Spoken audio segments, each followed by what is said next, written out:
पूर्णमदः पूर्णमिदं पूर्णात् पूर्णमुदच्यते पूर्णस्य पूर्णमादाय पूर्णमेवावशिष्यते। ॐ शान्ति शान्ति शान्तिः। ॐ शुक्लाम्बरधरं विष्णुं शशिवर्णं चतुर्भुजं प्रसन्नवदनं ध्यायेत् सर्वविघ्नोपशान्तये। ॐ व्यासं वसिष्ठनप्तारं शक्ते पौत्रमकल्मषं पराशरात्मजं वन्दे सुखतातं तपोनिधिं। व्यासाय विष्णुरूपाय व्यासरूपाय विष्णवे नमो वै ब्रह्मनिधये वासिष्ठाय नमो नमः।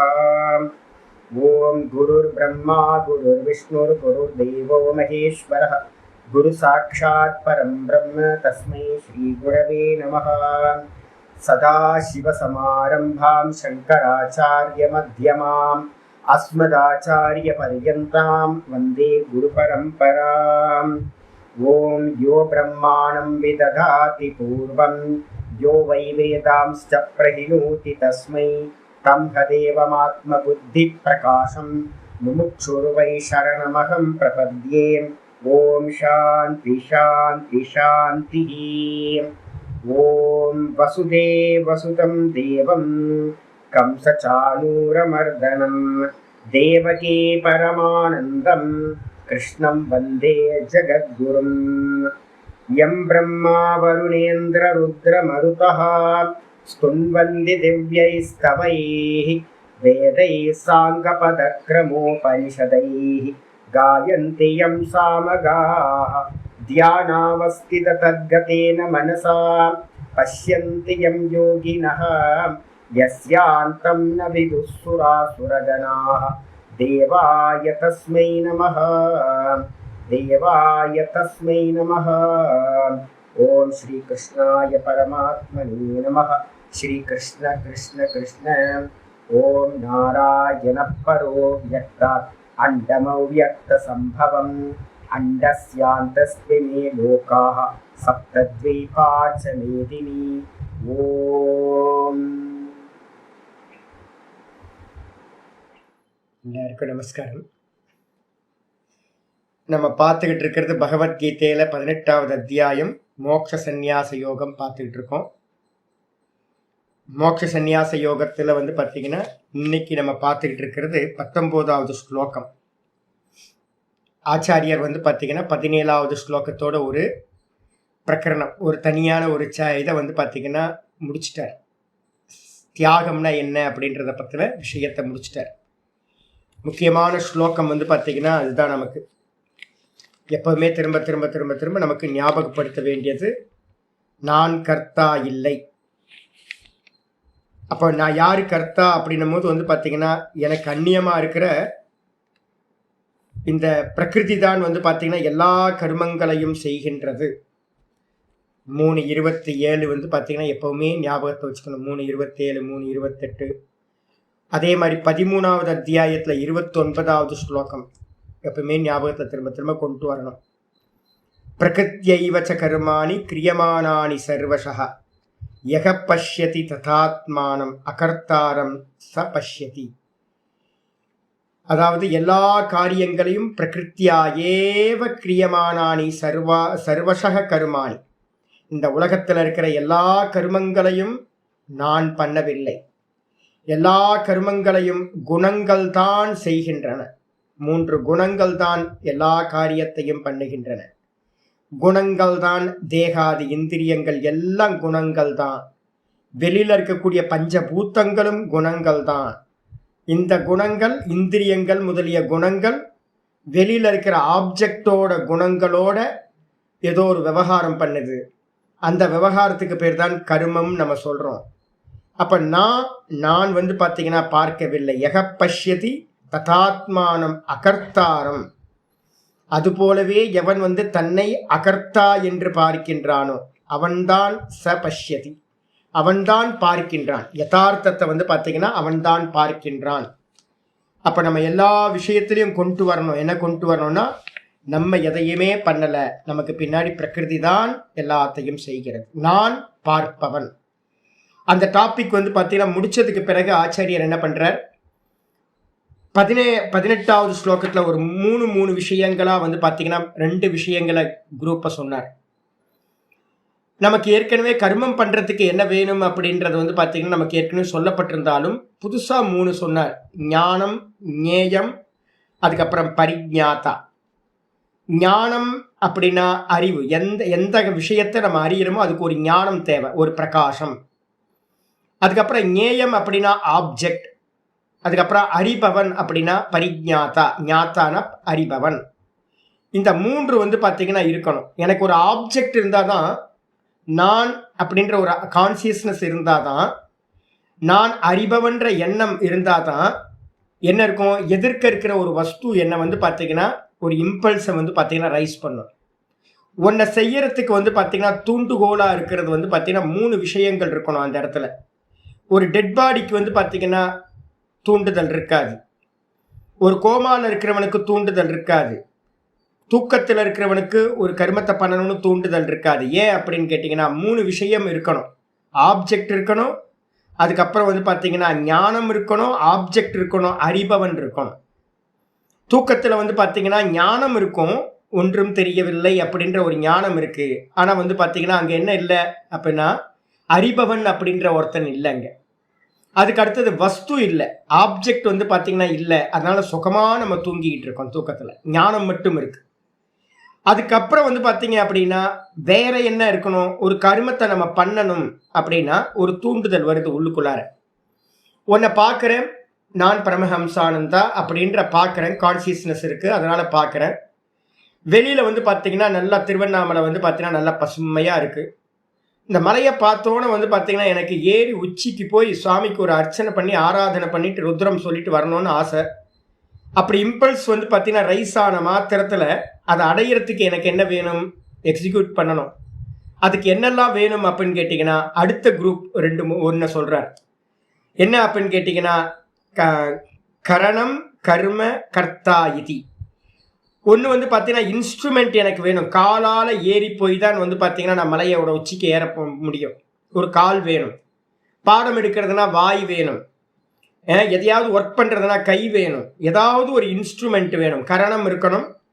அதுக்கப்புறம் வந்து பார்த்தீங்கன்னா ஆப்ஜெக்ட் ஒன்று வந்து பார்த்தீங்கன்னா இருக்கணும். கர்மன்றதுக்கு அர்த்தம் ஆப்ஜெக்ட். என்னால் அடையப்படைய வேண்டிய விஷயம் ஆப்ஜெக்ட் இருக்கணும். கர்த்திரு ஈப்சிதமம் கர்ம இருக்கணும். அதுக்கு அடுத்தது வந்து பார்த்தீங்கன்னா கர்த்தா அப்படின்னு சொல்லக்கூடிய ஆள் இருக்கணும். நான் கர்த்தான்ற எண்ணம் இருக்கணும். இந்த 3 இருந்தால் தான் நான் அந்த வஸ்துவை வந்து பார்த்தீங்கன்னா அச்சீவ் பண்ண முடியும்.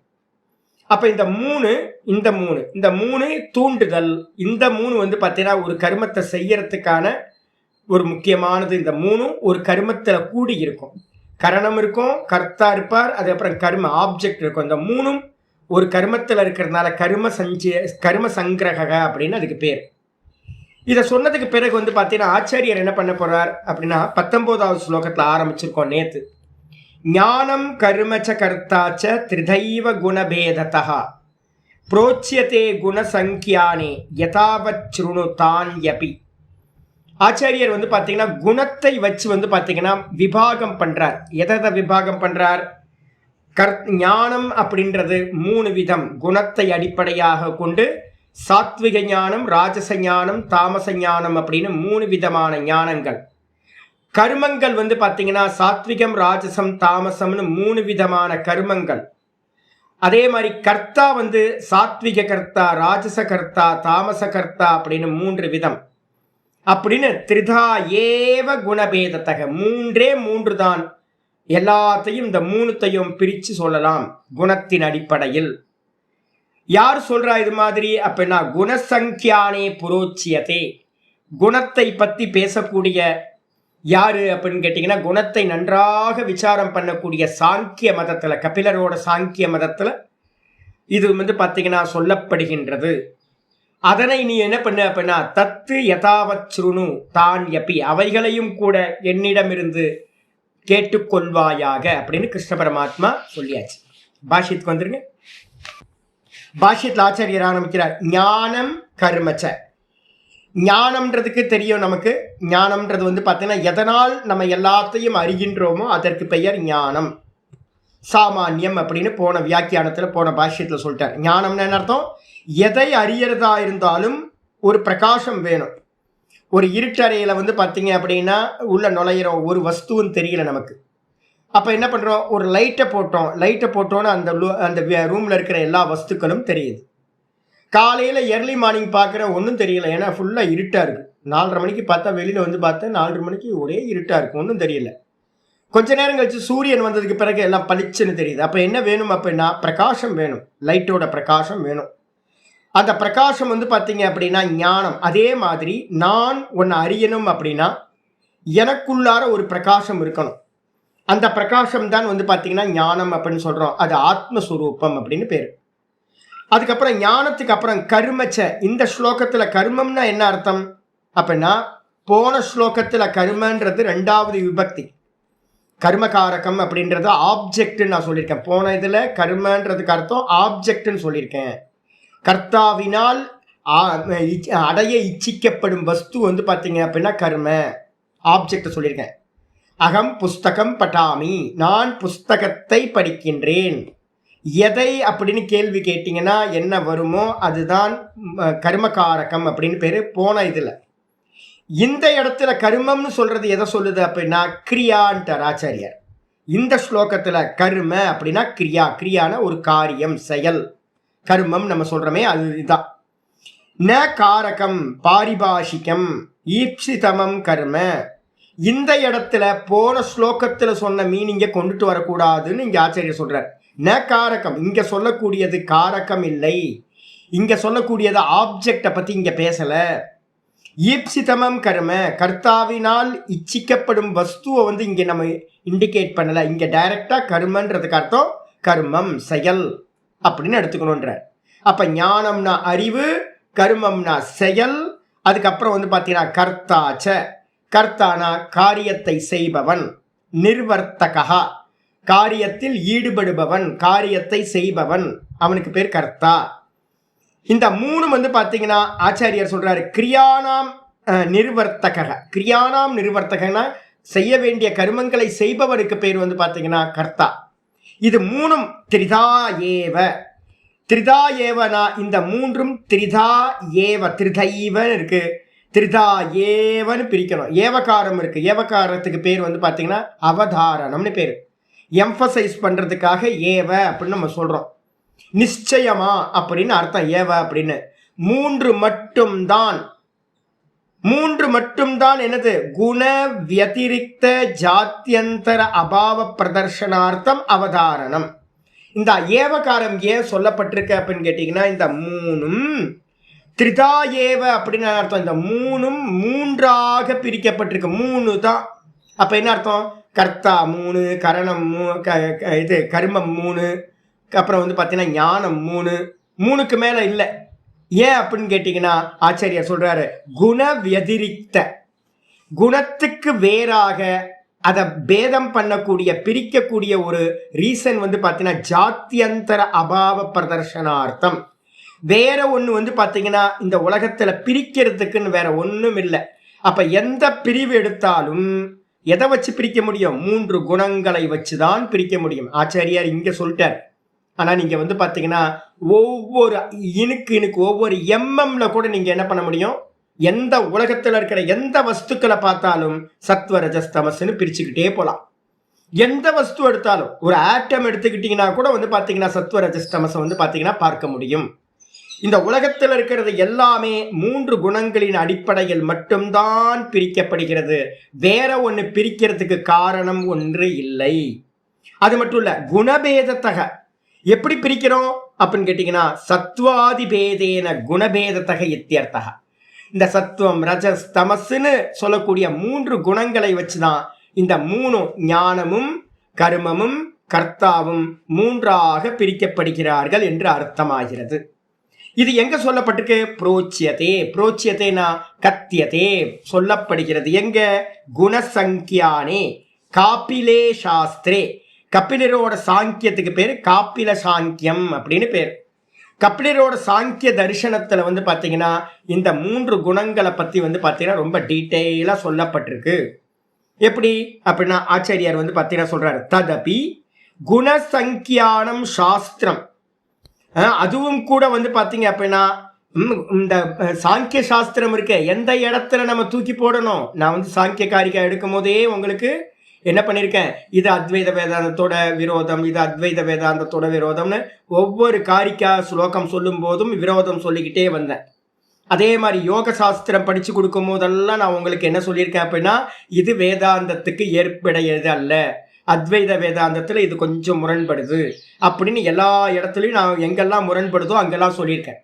ஆச்சாரியார் அது வந்து பார்த்தீங்கன்னா ரொம்ப கிளியரா சொல்றார். குணசங்கியானம் சாஸ்திரம், அந்த குணசங்கியானமும் கூட குணங்களை பற்றி பேசக்கூடிய குண போக்திரு விஷயே பிரமாணம் ஏவ. குண போக்திரு விஷயே பிரமாணம் ஏவ அப்படின்னா என்ன அர்த்தம்? இண்டிவிஜுவல் கான்சியஸ்னஸ் அந்த விஷயத்துல வந்து பாத்தீங்கன்னா பிரமாணம் ஏவ. ஆனா வந்து பாத்தீங்க அப்படின்னா பரமார்த்த பிரம்ம ஏக்கத்துவ விஷயே யத்யபி விருத்தியதே. என்ன அப்படின்னு கேட்டீங்கன்னா, இந்த பிரம்ம தத்துவம்னு ஒண்ணு தெரியாது. நான் அதனால தான் அடிக்கடி சொல்லிக்கிட்டே இருப்பேன். எங்க ஆச்சாரியார்கள் சொல்லுவாங்க, என்னோட சாந்தர்மண சுவாமி வந்து பாத்தீங்கன்னா சொல்லுவார், நிறைய சித்தாந்தங்கள் என்ன பண்ணிடுச்சு அப்படின்னா வானத்தையே பார்க்கல அப்படின்றுச்சு. அதுவும் கொஞ்சம் திட்டமும் சொல்லுவார். என்னன்னு சொல்லுவாருன்னா, பன்றிக்கு வந்து பார்த்தீங்க அப்படின்னா வானம் தெரியாது. எக்ஸாம்பிள் வந்து எங்கள் ரிஷிகேஷில் வந்து நிறைய பண்ணி கிளாஸ், நாங்கள் இருந்த ஏரியா ஃபுல்லாக பன்றி தான் நிறைய. பன்றி என்ன பண்ணும் அப்படின்னு கேட்டிங்கன்னா வானமே பார்க்காது அப்படின்னு. அப்போ வானம் பார்க்கலன்னா என்ன அர்த்தம்? மேலே இருக்க சந்திரன் தெரியாது. சந்திரன் தெரியலன்னா எதை பார்க்கும் அப்படின்னா கீழ் நோக்கி தான் பார்க்கும், தரை தான் தெரியும் அது. இதே மாதிரி நிறைய மனிதர்கள் என்ன பண்ணியிருக்காங்க அப்படின்னு கேட்டிங்கன்னா, நம்ம எல்லாத்தையும் பார்க்குறாங்க. நீங்கள் தனி, நான் தனி, நான் தனி, எல்லாம் தனித்தனியாக தெரியுது. அப்போ அவன் சித்தாந்தம் என்ன பண்ணிட்டா அப்படின்னு கேட்டிங்கன்னா அநேக ஆத்மா அப்படின்னு சாஸ்திரம் கபிலர் வந்து பார்த்தீங்கன்னா அநேக ஆத்மாக்கள் இருக்கிறது அப்படின்னு எழுதிட்டாங்க. ஆனால் நான் வந்து பார்த்தீங்கன்னா வானத்தை பார்த்தா தான் தெரியும் அநேக ஆத்மா இல்லை, ஒரு சந்திரன். எங்கெல்லாம் ஜலபாத்திரம் இருக்கோ அந்த ஜலத்திலெல்லாம் ஒரு சந்திரன் தான் பிரதிபிம்பிக்கிறான். அப்போ ஒரு சந்திரன் பிரதிபிம்பம் வந்து பார்த்தீங்கன்னா அநேகம். அந்த ஒரு சந்திரன் மாதிரி பிரம்மம் ஏக்கம். அந்த பிரம்மத்துக்கு பிரதிபிம்பம் தான் இந்த லோகத்தில் இருக்கிற எல்லா ஜீவராசிகளோட இதுவும் ஆத்மாவும் ஜீவாத்மா அப்படின்னு நம்ம சொல்றோம். அப்போ ஆச்சாரியர் ரொம்ப தெளிவா சொல்றாரு, குணபோக்திரு விஷயே பிரமாணம். நம்ம குணத்தை வந்து போகம் பண்றமே, நான் கஷ்டப்படுறேன், சுகத்தை அனுபவிக்கிறேன், துக்கத்தை அனுபவிக்கிறேன், மோகத்தை அனுபவிக்கிறேன், இந்த ஜெகத்துன்னு ஒன்று இருக்கு, இதெல்லாத்தையும் அறிகின்ற விஷயத்துல விவகார சத்தியத்துல நல்ல பிரமாணம் எது அப்படின்னு கேட்டீங்கன்னா சாங்கிய சாஸ்திரம். அப்ப நம்ம என்ன எடுத்துக்கணும் அப்படின்னா, சாங்கியம் வந்து பாத்தீங்கன்னா விவகார சத்தியம் அப்படின்னு எடுத்துக்கணும், அதுல பிரமாணம். அப்ப குணத்தை பத்தி பேசுறதுக்கு வந்து பாத்தீங்கன்னா சாங்கிய சாஸ்திரத்தை நல்லா படிச்சோம் அப்படின்னா இந்த உலோகத்தை பத்தி நல்லா வந்து பாத்தீங்கன்னா அனலைஸ் பண்ண முடியும். அதுக்கப்புறம் ஆனா ஆச்சாரியர் சொல்றாரு பிரமாணம் ஏவ, திரும்ப ஏவக்காரம் போடுறாரு. அது கண்டிப்பா பிரமாணம் தான், ஆனா பரமார்த்த பிரம்ம ஏக்கத்துவ விஷயே. ஆனா அவங்களுக்கு என்ன தெரியாது, ஏகாத்மவாதம்னு சொல்லக்கூடிய பரமாத்மா அத்வைத்த விஷயம் வந்து பாத்தீங்கன்னா பிரம்மம்னு சொல்லக்கூடிய ஆத்மாவும் பிரம்மமும் ஒண்ணுன்னு சொல்லக்கூடிய அந்த விஷயத்துல அவங்க என்ன பண்றாங்க, விரோதப்படுகின்றார்கள். அப்போ சாங்கியத்தை வந்து பாத்தீங்கன்னா எங்கெல்லாம் அநேக ஆத்மவாதம் வருதோ, பிரதிதேகம் ஆத்மா பின்னம்னு யோசிக்கிறாங்களோ அந்த பாட்டு மட்டும் எடுத்துடணும்.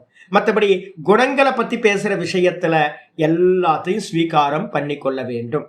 அப்படியா ஆனதுக்கு பிறகு சொல்றார் தேஹி காபிலாகா. அது மட்டும் இல்ல, அந்த கபிலர்கள் கபில சாஸ்திரத்தை அனுசரித்து இருக்கிறவங்க குண கௌண வியாபார நிரூபணே. ஆச்சாரியர் இன்னும் நல்லா எக்ஸ்பிளைன் பண்றார். குணங்களை பத்தி விஷயங்களையும் குணங்களோட காரியத்துக்கு பேரு கௌணன்னு பேரு. குணம்னா திரிகுணம், இந்த திரிகுணத்திலிருந்து உண்டானது எல்லாம், இந்த மொத்த ஜகத்தும் வந்து பாத்தீங்கன்னா கௌணன்னு பேரு. கௌணன்னு என்ன அர்த்தம்? குணஸ்ய பாவம், குணத்திலிருந்து உண்டானது காரியம்.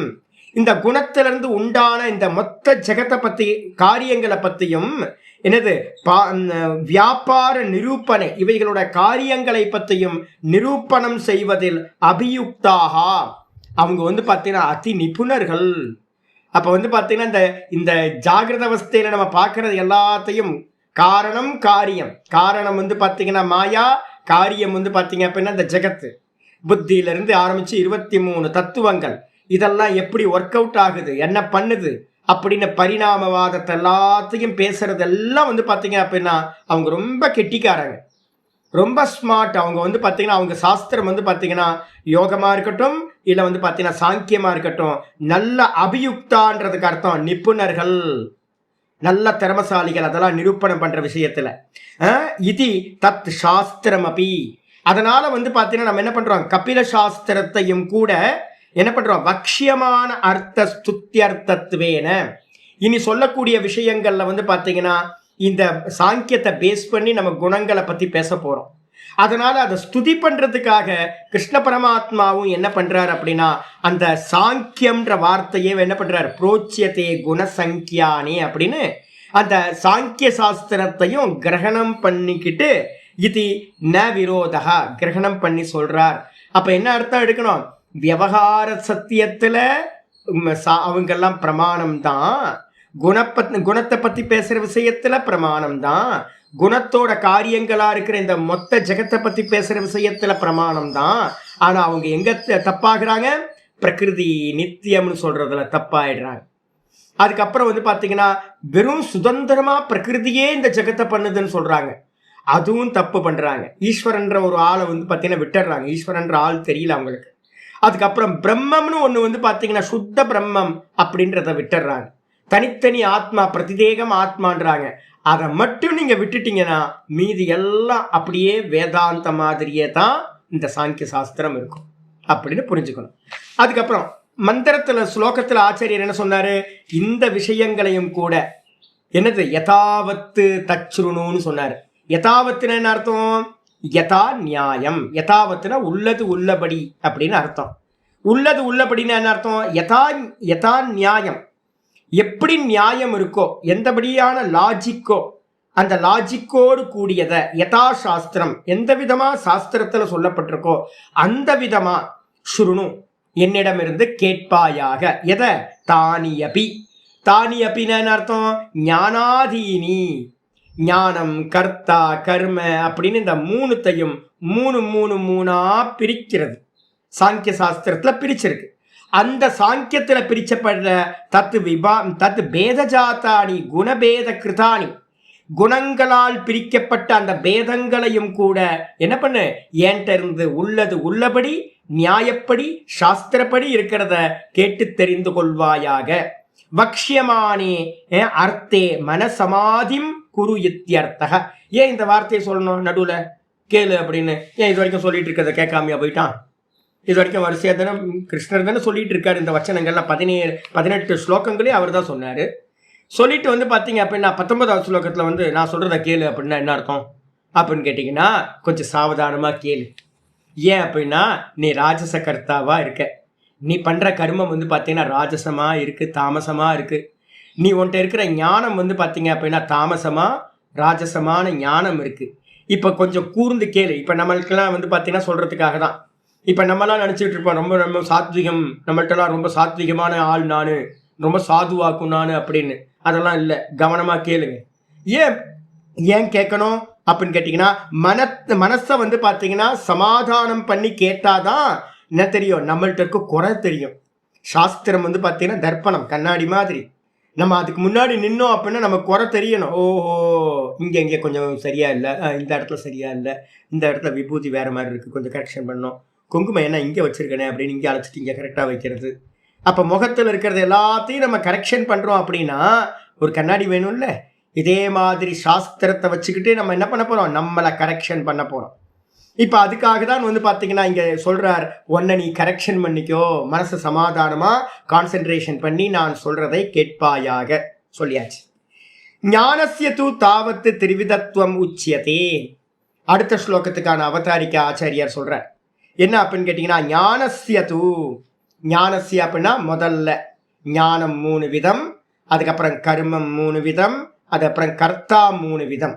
இந்த 3 விதங்கள்ல முதல்ல ஞானத்தை பத்தி 3 விதங்களை என்ன பண்றாரு, திரிவிதத்துவம் உச்சியத்தை 3 விதமான தன்மைகள் ஞானத்தை பற்றி சொல்லப்படுகின்றது. ஞானம் எப்படி 3 விதம் நம்மள்ட்ட என்னன்னு செக் பண்ணிக்கணும். ஆச்சாரியர் முதல்ல வந்து பார்த்தீங்கன்னா சாத்விகத்தை ஆரம்பிக்கிறார். சர்வபூதேஷு ஏனைகம் பாவமவ்யயம் ஈக்ஷதே பாவமவ்யயம் ஈக்ஷதே அவிபக்தம் விபக்தேஷு தஜ்ஞானம் வித்தி சாத்விகம் சர்வபூதேஷு ஏனைகம் பாவமவ்யயம் ஈக்ஷதே அவிபக்தம் விபக்தேஷு தஜ்ஞானம் வித்தி சாத்விகம். ஏன ஞானேன, ஏன அப்படின்னா எந்த ஞானத்தினால், ஏன ஞானேன எந்த ஞானத்தினால், விபக்தேஷு கீழே இருக்கிறத எடுத்துங்க, விபக்தேஷு எல்லாம் தனித்தனியா தெரியுது. காலையில வேக்கப் ஆனதுக்கு பிறகு எல்லாம் தனித்தனியா தெரியுது. கொசு தனியா தெரியுது, குரங்கு தனியா தெரியுது, மனுஷன் தனியா தெரியுறான், ஒவ்வொரு மனுஷனும் தனித்தனியா தெரியுறான். இப்போ வந்து 84 பேர் பாடத்தில் உட்கார்ந்துருக்கீங்கன்னா 84 பேரும் கணக்கு தனித்தனியாக தான் தெரியுறீங்க. இந்த உலகத்தில் இருக்கிற எல்லா ஜீவராசிகளும் மனிதர்களும் எல்லாம் தனித்தனியாக தான் தெரியுது. மரம் தனியாக தெரியுது, கல் தனியாக தெரியுது, எல்லாம் தனித்தனியாக தெரியுது. விபக்தேஷு பிரிஞ்சு இருக்கக்கூடியவைகளில், எல்லாம் பிரிஞ்சு இருக்கக்கூடியது எது? சர்வபூதேஷு. விபக்தேஷு சர்வபூதேஷு, தனித்தனியா பிரிஞ்சிருக்கிற எல்லா பூதங்களிலும் யார் இருக்கா? அப்போ நான் திரும்ப சாஸ்திரம் படிக்கிறோம், இல்லை குரு ஆச்சாரிய வச்சனத்தை படித்து என்ன பண்ணுறோம் அப்படின்னு கேட்டிங்கன்னா, இதில் எல்லாத்துலேயும் ஏக்கம் அவ்யயம் பாவம், ஒரே ஒரு பரமாத்மா தான் அவ்யயமா, ஒரே ஒரு பிரம்ம தத்துவம் தான் பரமாத்மா தான் இருக்கார். ஏக்கம் பாவம், பாவம்னா வஸ்து, ஒரே ஒரு பரமாத்மா வஸ்து தான், பிரம்ம வஸ்து தான். எப்படி இருக்கு அப்படின்னு கேட்டீங்கன்னா, அவிபக்தம், பிரிவில்லாமல், பேதமில்லாமல். நம்மெல்லாம் பேதம், இந்த சரீரம் எல்லாம் பேதமா இருக்கு. கரப்பாம்பூச்சி நம்மளை எப்படி கையில் எடுத்து வச்சுக்க முடியும்? நான் கூச்சப்படுறது. ஜீவராசிகள்லாம் சின்ன ஜீவராசிகள்லாம் பார்த்தா தேள், பன்றி, நாய், குரங்கு, மனுஷனு, இது மாதிரி எல்லாம் பேதமா தெரியுது, பிரிஞ்சு இருக்கு. ஆனா எல்லாத்துக்குள்ளாரையும் எப்படி இருக்கார் பரமாத்மா? அவிபக்தம். அவிபக்தம்னா, விபக்தம் அப்படின்னா பிரிஞ்சு இருக்கிறது, அவிபக்தம்னா பிரிவில்லாமல். எல்லா தேகங்கள்லையும், பிரிஞ்சிருக்கிற தேகங்கள்லையும் பிரிவில்லாமல் ஒரே ஒரு பரமாத்மா இருக்கார் அப்படின்னு ஈக்ஷதே.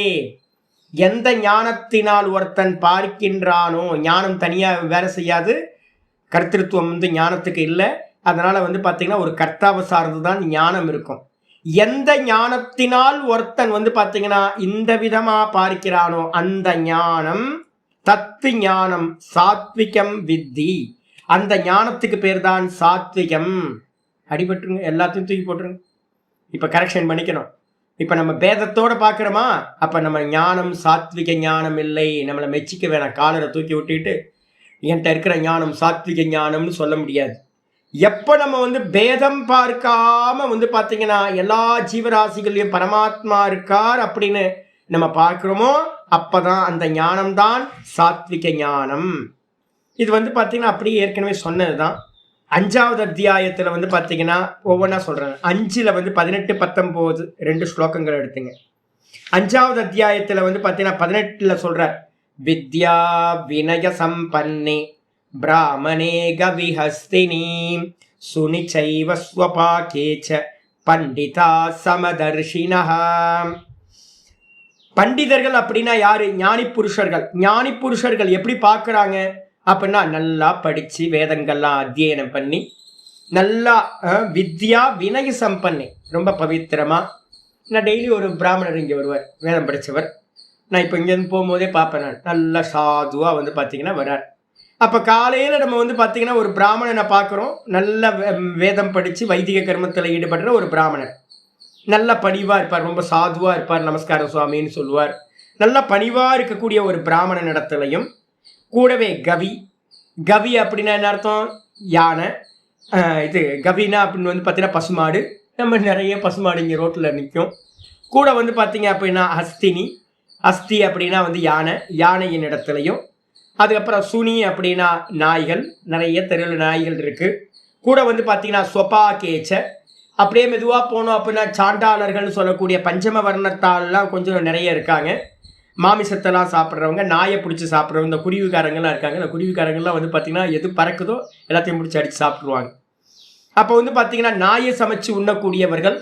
இது மாதிரி இருக்கக்கூடிய எல்லாத்துலேயும் அப்போ பாருங்கள் எவ்வளோ விரோதம் பாருங்களேன். உத்தமமான பிராமண சரீரம் சாத்விகம். அதுக்கப்புறம் விலங்குல வந்து பார்த்தீங்கன்னா பசுமாடு சாத்விகம். அதுக்கப்புறம் வந்து பார்த்தீங்கன்னா யானை சாத்விகம். அதுக்கப்புறம் நாய் ராஜசம். அதுக்கப்புறம் சொபாக்கத்தை வந்து பார்த்தீங்கன்னா நாயை சமைச்சு உண்றவன் தாமசம். இது மாதிரி சாத்விகம் ராஜசம் தாமசம் அப்படின்னு எல்லா ஜீவராசிகளிடத்துலையும் பண்டிதன் என்ன பண்ணுவான், ஞானி புருஷன் என்ன பண்ணுவான் அப்படின்னா ஒரே ஒரு பரமாத்மாவை சமமா பார்க்கின்றான். சமதர்ஷின்னு பேர் அவனுக்கு.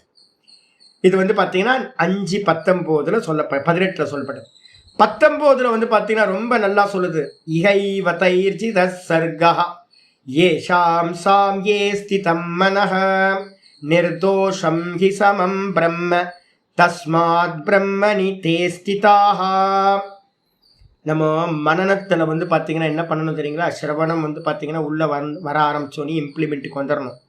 பேதம் பார்க்கக்கூடாது. ஆச்சாரிய சங்கரர் வந்து பார்த்தீங்க அப்படின்னா மிருத்யோச மிருத்யுமாப்னோதி ஏக நானேவ பஷ்யத்தின்னு கட்டோபனிஷத் மந்திரம். அதோட பாஷ்யத்தில் வந்து பார்த்தீங்கன்னா பேதம் மா பஷ்யேத் அப்படின்னு சொல்கிறார். பேதத்தை பார்க்கவே பார்க்காதீங்க. ஏன் அப்படின்னா பேதம் பார்த்தா என்ன ஆகும்? மிருத்யுவிலிருந்து திரும்பவும் மிருத்யுவே அடைவான். இறந்து போவான், திரும்ப பிறந்து திரும்ப இறப்பான், திரும்ப பிறந்து திரும்ப இறப்பான். இறந்துக்கிட்டே இருக்கணும். அது சம்சாரம் விடவே விடாது. அதனால வந்து பார்த்தீங்கன்னா யாரெல்லாம் வந்து பார்த்தீங்கன்னா சம்சாரம் வேணான்னு நினைக்கிறோமோ மோட்சத்தை, அவங்க வந்து பார்த்தீங்கன்னா பேதத்தை பார்க்கவே கூடாது. அப்போ எப்படி பண்ணணும் அப்படின்னா இக ஏவ தைரிச்சித சர்கா, எவர்கள் வந்து பார்த்தீங்கன்னா எல்லாத்தையும் சமமா பார்க்கிறார்களோ, ஏஷாம் சாமியே ஸ்திதம் மனக, எவர்களுடைய மனம் நல்ல அந்த சமமா இருக்கக்கூடிய பிரம்மத்தினிடத்திலேயே, சர்வ ஜீவராசிகள்லையும் இருக்கிற பிரம்மத்தினிடத்திலேயே, சமமா இருக்கிற அந்த பிரம்மத்தினிடத்திலேயே, அந்த பரமாத்மாவினிடத்திலேயே நன்றாக நிலை பெற்றதோ, அவர்கள் இங்கே இருக்கும் போதே இந்த சிருஷ்டியை வந்து பார்த்தீங்கன்னா ஜெயித்தவர்களாகிறார்கள். அவர்கள் அந்த பிரம்மம் எப்படிப்பட்டது அப்படின்னா நிர்தோஷம் ஹி சமம் பிரம்ம. அந்த பிரம்மம் இருக்கே, பரமாத்மா இருக்காரு, பரமாத்மாவுக்கு வந்து பார்த்தீங்கன்னா பேதம்லாம் இல்லை. இவன் புண்ணியாத்மா, இவன் பாப்பாத்மா, இவன் சாத்விகன், இவன் ராஜசன், இவன் நாயை வந்து சமைச்சு உண்றான், இவன் வந்து உத்தமமான பிராமணன், அப்படிலாம் பேதம் பரமாத்மாக்கு இல்லவே இல்லை. பரமாத்மா வந்து பார்த்தீங்கன்னா எல்லாத்தோட ஹிருதயத்திலையும் சமமா இருக்கார்.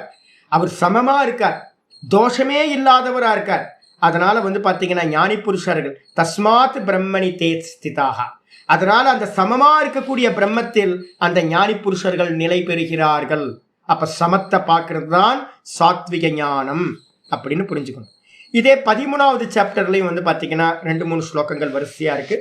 13வது சாப்டர்ல வந்து பார்த்தீங்கன்னா 27, 13ல 27 இல்ல 13ல 27, ஆமா அது வந்து இருக்கு. ஆமா 13ல 16 எடுத்துங்க, அதே நான் எழுதியிருக்கேன். 13ல 16ன்னு எடுத்துங்க. அது ரொம்ப ஸ்பெஷலா அப்படியே இருக்கு, இந்த சப்தங்கள் அப்படியே இருக்கு. இதுல அவிபக்தம் ச பூதேஷு விபக்தமிவ ச ஸ்திதம் பூத பர்த்ரு ச தஜ்ஞேயம் கிரசிஷ்ணு பிரபவிஷ்ணு ச.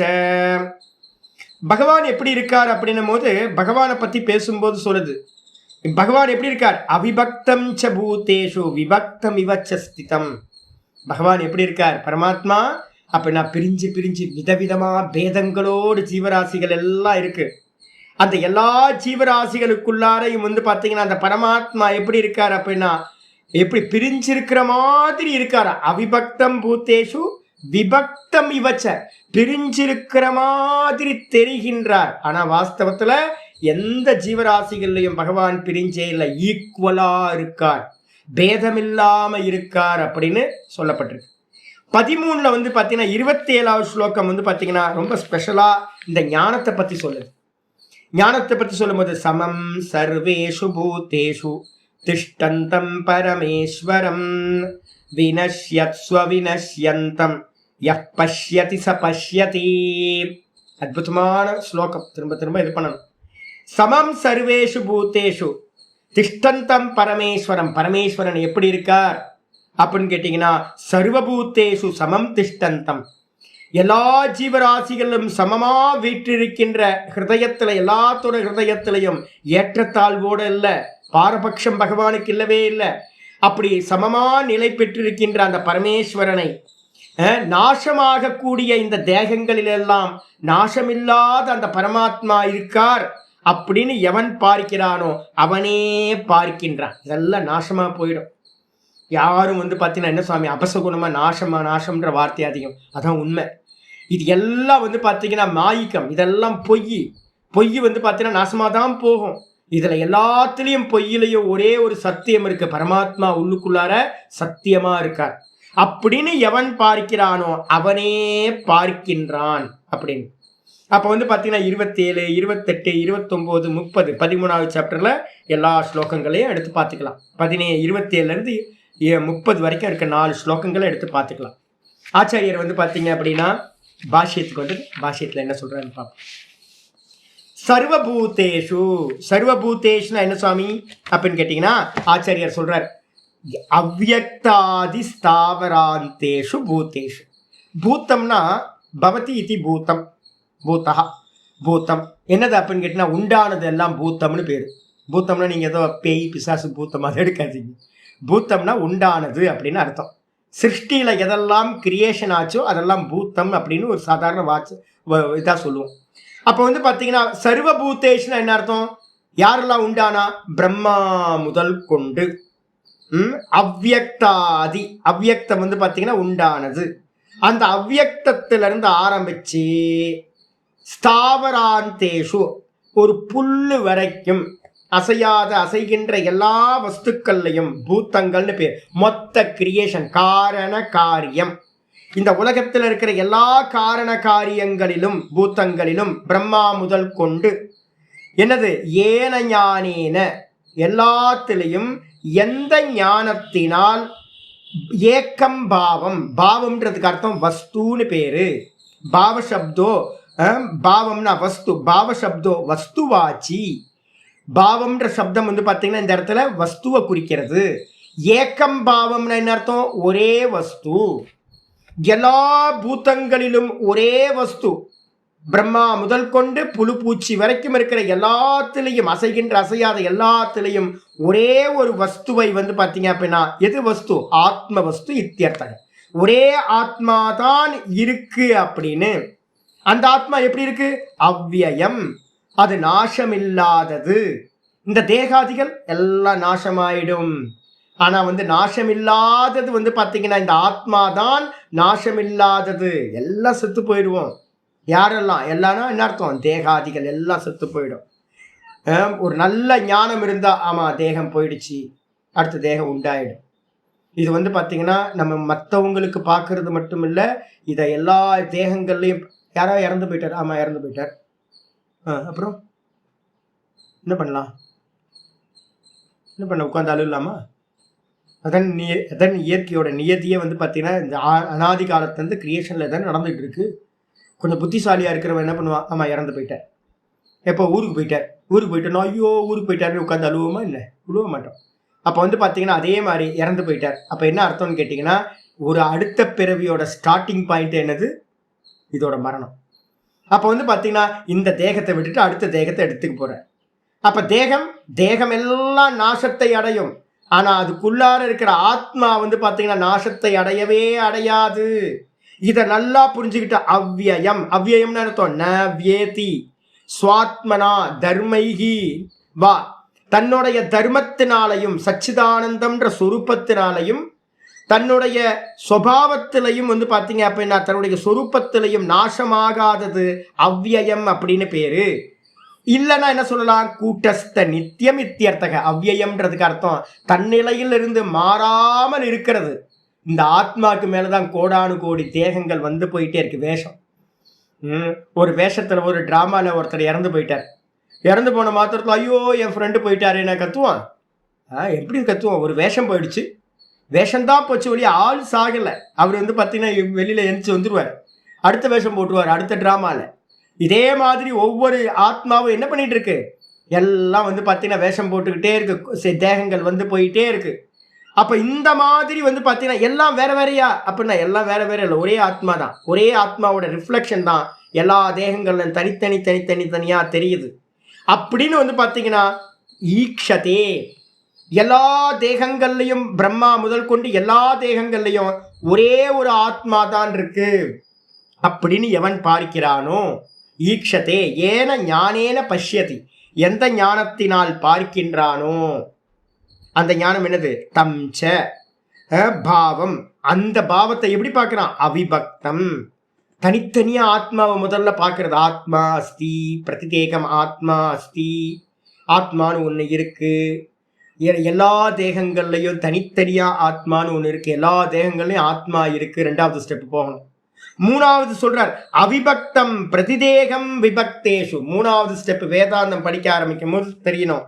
என்னன்னு கேட்டீங்கன்னா, பிரிஞ்சு இருக்கிற எல்லா தேகங்கள்லையும் பிரியாம ஒரே ஆத்மா தான் இருக்கு. அப்ப முதல்ல ஆத்மா இருக்கு, ஆத்மா அஸ்தி, ஆஸ்திகன் ஆயிடுவோம். 2வது பாத்தீங்கன்னா ஒவ்வொரு தேகத்திலையும் ஆத்மா இருக்கு.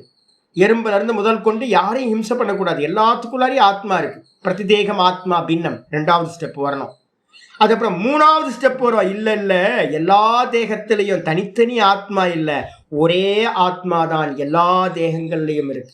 இந்த 3வதுக்கு வரும்போது தான் இங்க ஆச்சாரியர் சொல்றாரு அவிபக்தம் பிரதிதேகம், பிரிவில்லாமல் ஒவ்வொரு தேகத்திலையும், விபக்தேஷு பிரதிதேகேஷு தேகபேதேஷு, தேகங்கள் வேற வேறையா பிரிஞ்சிருக்கு, பின்னம் பின்னமா இருக்கு. கொசு சரீரம் வேற, நாய் சரீரம் வேற, மனுஷ சரீரம் வேற, தேவ சரீரம் வேற, எல்லா தேகங்களும் பிரிஞ்சு பிரிஞ்சு இருக்கு.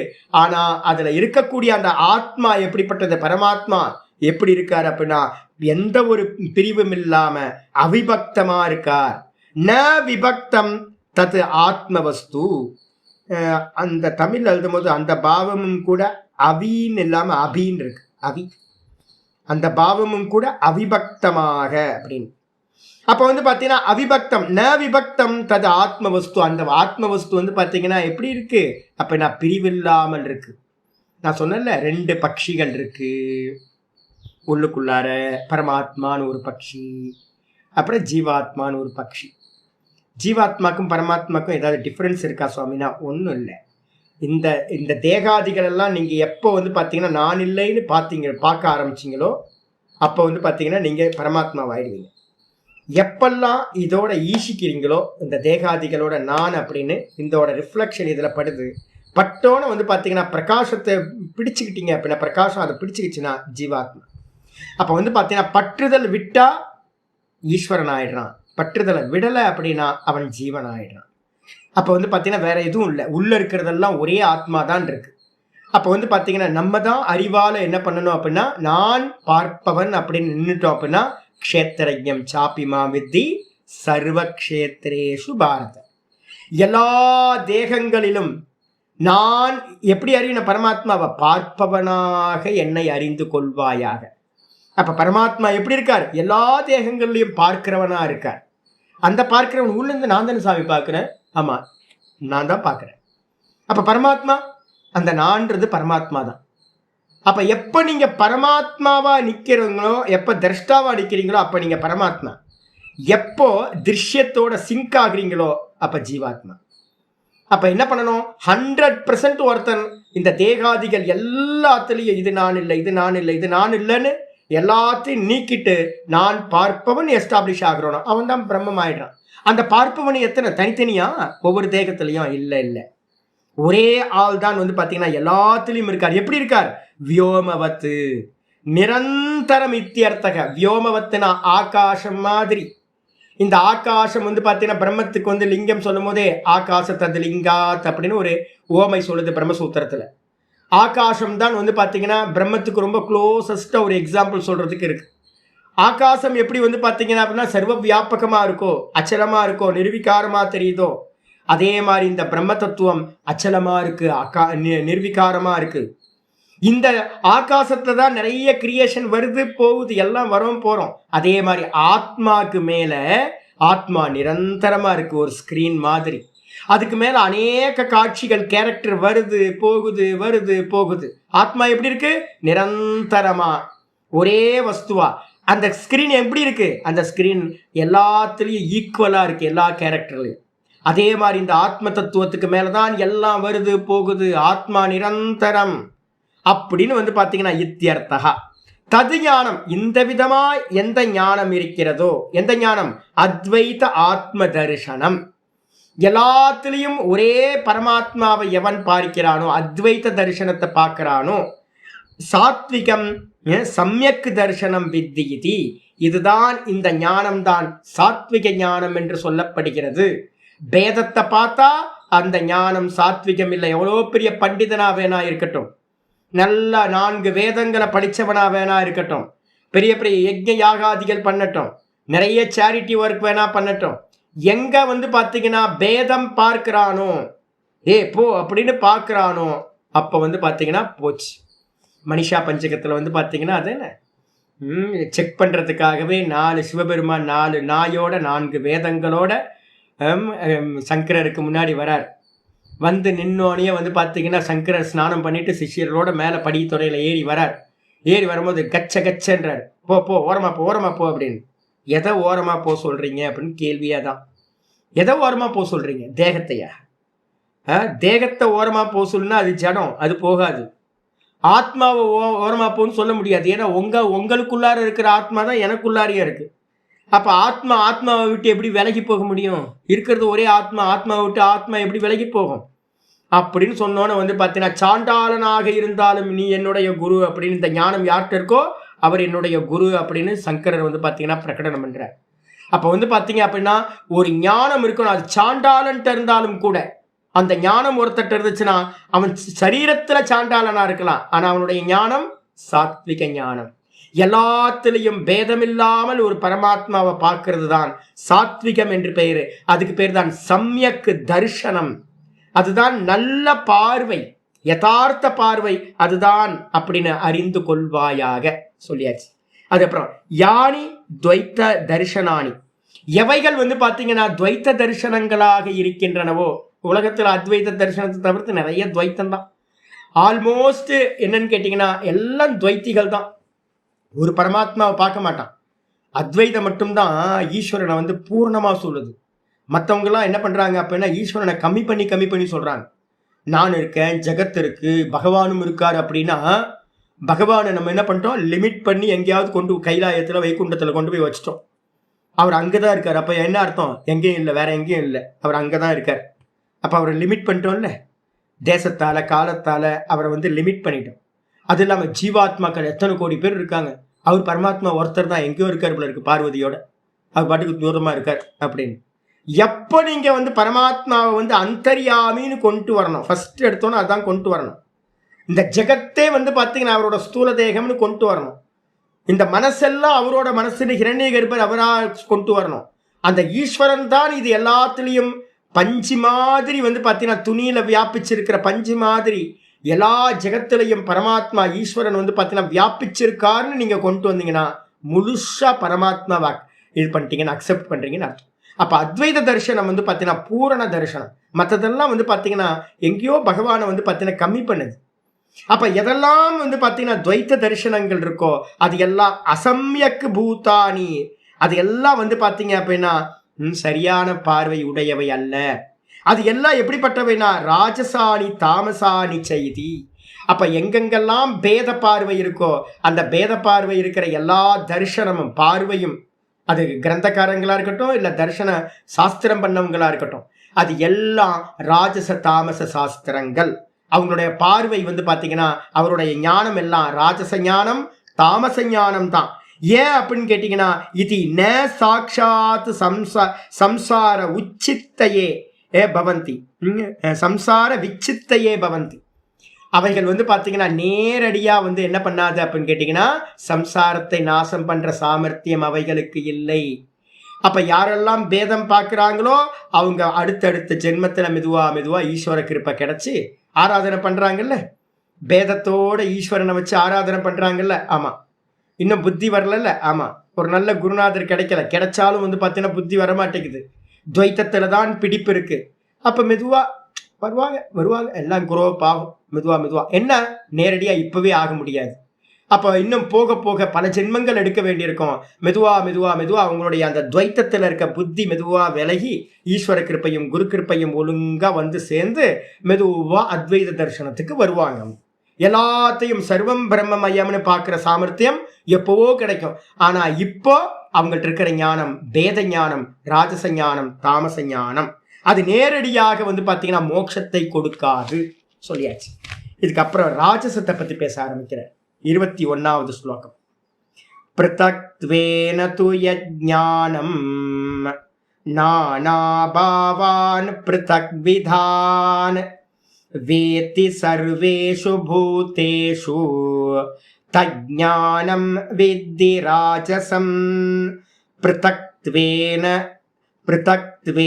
து யஜ்ஞானம் நானாபாவான் ப்ருதக் விதான் வேத்தி சர்வேஷு பூதேஷு தஜ்ஞானம் வித்தி ராஜசம். ராஜச ஞானம்னா என்ன சுவாமி அப்படின்னா ஆச்சாரியர் ஆரம்பிக்கிறார். தூன்றதை முதல்ல போட்டுங்க, இதர வியாவிருத்தி முதல் ஸ்லோகத்துக்கு மாறாக. ஆனா இதான் யதார்த்தம் வந்து பார்த்தீங்கன்னா சாத்விக ஞானம் தான் யதார்த்தம். ஆனா நம்ம எல்லாத்துக்கும் அந்த ஞானம் இல்லையே. அனாதி ஜென்மத்திலிருந்து அவித்யா இருக்கு, மோகம் இருக்கு. அப்ப என்னன்னு கேட்டீங்கன்னா எத்து ஞானம், எந்த ஞானமானது யஜ்ஞானம் இருக்கு, அதை பிரிச்சோன்னா எத்து ஞானம், எந்த ஞானமானது சர்வேஷு பூதேஷு ரெண்டாவது லைன்ல இருக்கிறது. சர்வேஷு பூதேஷு எல்லா ஜீவராசிகளிலும் உண்டான எல்லாத்திலையும் தேவதைகள்ல இருந்து ஆரம்பிச்சு பிரம்மால இருந்து சண்டை போட்டுக்கிட்டே தானே இருக்காங்க.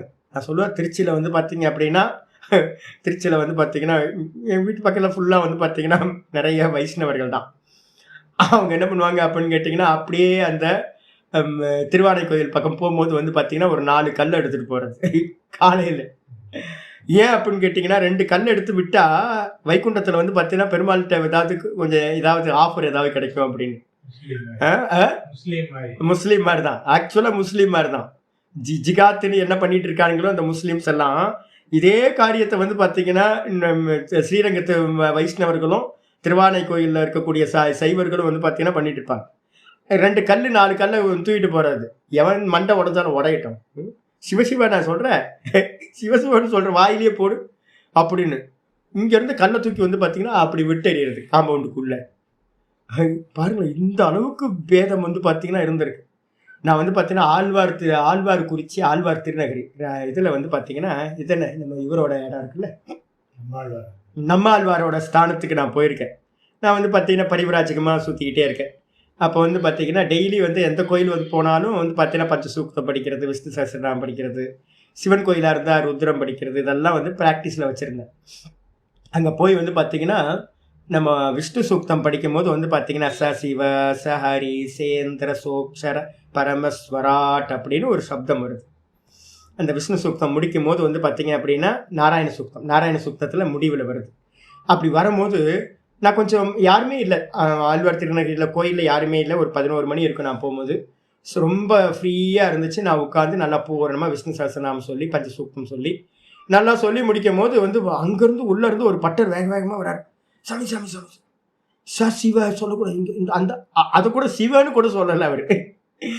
அது சொல்லக்கூடாது, அது சொல்லக்கூடாது அப்படின்னு. அதை சொல்லக்கூடாது, எதை சொல்லக்கூடாது, சிவன்னு சொல்லக்கூடாது. அடப்பாவுமே, சிவன்னு சொல்லக்கூடாது, சிவன் சொன்னாவே வாய் தீட்டாயிடும் அப்படின்னா அப்போ எந்த அளவுக்கு வந்து பார்த்தீங்கன்னா அந்த பேதம் வந்து பார்த்தீங்கன்னா விஷ்ணு வேற சிவன் வேற, அந்த அளவு பேதம். ஒரு சன்னியாசி வந்து பார்த்தீங்க அப்படின்னா ஆமாம் அதான் சொல்கிறேன் நான், சிவனையும் ஒதுக்கிடுவாங்க. ஒரு சன்னியாசி வந்து பார்த்தீங்க அப்படின்னா என்னோட குரு ஆசிரமத்தில் வந்து பார்த்தீங்கன்னா வந்திருக்காரு. நல்லா 4 நாள் நல்லா பேசிக்கிட்டு இருந்தார். 5ஆவது நாள் வந்து பார்த்தீங்கன்னா காலையில் ஆரத்தி முடிஞ்சோன்னு வந்து உட்காரும். நான் வந்து பார்த்தீங்கன்னா அடிக்கடி வந்து நாராயண நாராயண நாராயணன்னு சொல்லிக்கிட்டே இருப்பேன். வாசுதேவா வாசுதேவா நாராயண வாசுதேவன்னு சொல்லிக்கிட்டே இருப்பேன். என்னோட இஷ்ட தேவதா, நான் என்ன பண்ண முடியும்? அப்போ வந்து பார்த்தீங்கன்னா நாராயண நாராயணன் சொன்னால் அந்த ஆள் வந்து பார்த்தீங்கன்னா அந்த சன்னியாசி வந்து பார்த்தீங்கன்னா கையில் ஒரு டீ வச்சுருந்தார், கொதிக்க டீ அப்படியே கீழே கொட்டினார். டம்முன்னு போட்டு எல்லாத்துக்குமே சுற்றி இருக்கிறவங்க எல்லா மாதிரி அந்த டீ வந்து பார்த்தீங்கன்னா தெரிச்சு அப்படியே எல்லாத்துக்கும் சுட்டு போச்சு. என்ன அப்படின்னா என்னை வந்து பார்த்தீங்கன்னா ருத்ரன் மாதிரி ஆயிட்டார் அவர். நீ வந்து நாராயண நாராயணன்னு சொல்கிற, நீ திரிபுண்டரம் போட்டிருக்க, ருத்ராட்சம் வந்து பார்த்தீங்கன்னா போட்டிருக்க, ருத்ராட்சமும் திரிபுண்டரமும் போட்டு சிவனுக்கு பூஜை பண்ணிக்கிட்டு, நான் ஒரு சிவ பூஜை வச்சுருக்கேன், சின்னதாக சிவ பூஜை வச்சுருந்தேன், எங்கே போனாலும் சிவ பூஜை வச்சுக்கிட்டே இருக்கிறது. சிவ பூஜை பண்ணிக்கிட்டு உன்னை சைவன் நினச்சா நீ வந்து வாயில் நாராயண நாராயண, இல்லைப்பா, அது நாராயணன்ற சப்தம் வந்து நாமரூபத்தை குறிக்காது, இந்த நாராயணன்றது பிரம்மத்தை குறிக்கிறது. அப்படின்னாலும் நீ நாராயணன்னு சொல்கிற, பாக்கண்டி நீ, வேஷதாரி நீ, உன்னை நான் தமிழ்நாட்டுக்கு போய் உன்னோட மானத்தை வாங்குறேன் பாரு, இப்போவே போய் சொல்கிறேன் நான் அப்படின்னு உடனே காலி பண்ணிட்டு போயிட்டாருங்க. அந்த ஆள் ஆசிரமத்தை விட்டே போயிட்டாரு. ஏன் அப்படின்னு கேட்டா நான் நாராயணா நாராயணன் சொல்றேன் அப்படின்னு. இது மாதிரிலாம் இருக்காங்க. வைஷ்ணவர்கள்லாம் ரொம்ப வந்து பார்த்தீங்கன்னா ஸ்ட்ராங்கா இருப்பாங்க. அவங்க வாயிலிருந்து ஒரு வார்த்தை சிவ வரக்கூடாது, சிவனே வரக்கூடாது, வந்தா அவ்வளவுதான் பாப்பம், பெரிய பாப்பம் அப்படின்னு. இது மாதிரிலாம் மனுஷங்க வந்து பார்த்தீங்கன்னா இருந்துட்டு இருக்காங்க. ஓரளவு சைவர்கள் வந்து பார்த்தீங்கன்னா அவ்வளோ ஸ்ட்ராங்காலாம் இருக்க மாட்டாங்க. இந்த வைஷ்ணவர்கள் வந்து பார்த்தீங்கன்னா ரொம்ப பிடிப்பு, வரக்கூடாது அது மாதிரி. இங்க வந்து பார்த்தீங்கன்னா அதான் சொல்றாரு, எல்லா ஜீவராசிகள்லையும் ஈஸ்வரன்ட்டே பார்க்குறாங்க அப்படின்னா பேதத்தை, அப்போ வந்து சாதாரண மனுஷங்கள்கிட்ட பார்க்காமையா இருக்க போறாங்க. எல்லா ஜீவராசிகள்லையும் என்னன்னு கேட்டா சர்வேஷு பூத்தேஷு பிருத்தக்விதான், விதவிதமா இருக்கக்கூடிய எல்லா பூத்தங்கள்லையும் நானா பாவான், நானா விதங்களா இருக்கு, விதவிதமா நானா விதங்களா நானாவா இருக்கு, அநேகமா இருக்கு. 700 கோடி மக்கள் 800 கோடி மக்கள் இருக்கும். எத்தனை நாய் இருக்குன்னு தெரில, எத்தனை பன்னி இருக்குன்னு தெரில, எத்தனை கொசு இருக்குன்னு தெரில, எத்தனை பறவைகள் இருக்குன்னு தெரில. எல்லாம் வந்து பார்த்தீங்கன்னா விதவிதமா தனித்தனியா பிரிஞ்சிருக்கு. தனித்தனியாகவும் அநேகமாகவும் பிருத்தக்துவேன பிரிந்திருக்கிறதாவும் எவன் அறிகின்றானோ, அங்க அறிகின்றதோன்னு போட்டிருக்கு பார்த்தீங்களா, அந்த அறிகின்றதோன்றத அறிகின்றானோன்னு போட்டுங்க. பதார்த்தத்துல அறிகின்றானோ. ஏன்னா ஞானம் வந்து பார்த்தீங்கன்னா தனியா இருக்காது. பாஷிக்காரரே சொல்ல போறார், ஞானம் தனியா இருக்காது. குணம் வந்து குணிய சார்ந்து இருக்கும். ஞானம்ன்றது வந்து பார்த்தீங்கன்னா ஒன்று தனியா இருக்காது, அதுவே அறிஞ்சுக்குமா என்ன? அறிபவன் ஒருத்தன் இருக்கணும்ல. எந்த ஞானத்தினால இந்த விதமா ஒருத்தன் எல்லாத்தையும் நானாவா அறிகின்றானோ, வேத்தி பிருத்தக்வேன வேத்தி, தனித்தனியா அறிகின்றானோ, தத்து ஞானம் ராஜசம் வித்தி, அந்த பேதத்தை பார்க்கக்கூடிய ஞானம் ராஜசம் என்று அறிந்து கொள்வாயாக. பேதத்தோட பார்த்தா அது ராஜச ஞானம். ஆச்சரிய சொல்றார், பிருத்தக்வேன து, ஆனால் பிருத்தக்வேன பேதேன அர்த்தம், பிருத்தக்வேன அர்த்தம் பேதமாக, பிரதிசரீரம் அந்நியத்வேன, ஒவ்வொரு தேகத்திலையும் தனித்தனி தனித்தனி ஆத்மா இருக்கு. துவைத்த மதங்கள் எல்லாம் அப்படிதான் சொல்லுது. ஜீவாத்மா எத்தனை அப்படின்னு கேட்டா, ஜீவாத்மா அநேகம், ஈஸ்வரன் ஈஸ்வரன் இதுக்கு எல்லாத்துக்கும் அந்நியமா இருக்கார். ஜீவாத்மாவும் ஈஸ்வரனும் ஒன்னா ஆகவே முடியாது. ஈஸ்வரன் வேறதான், ஜீவர்கள் வேறதான், ரெண்டும் எக்காலத்திலும் ஒன்னு ஆகவே முடியாது.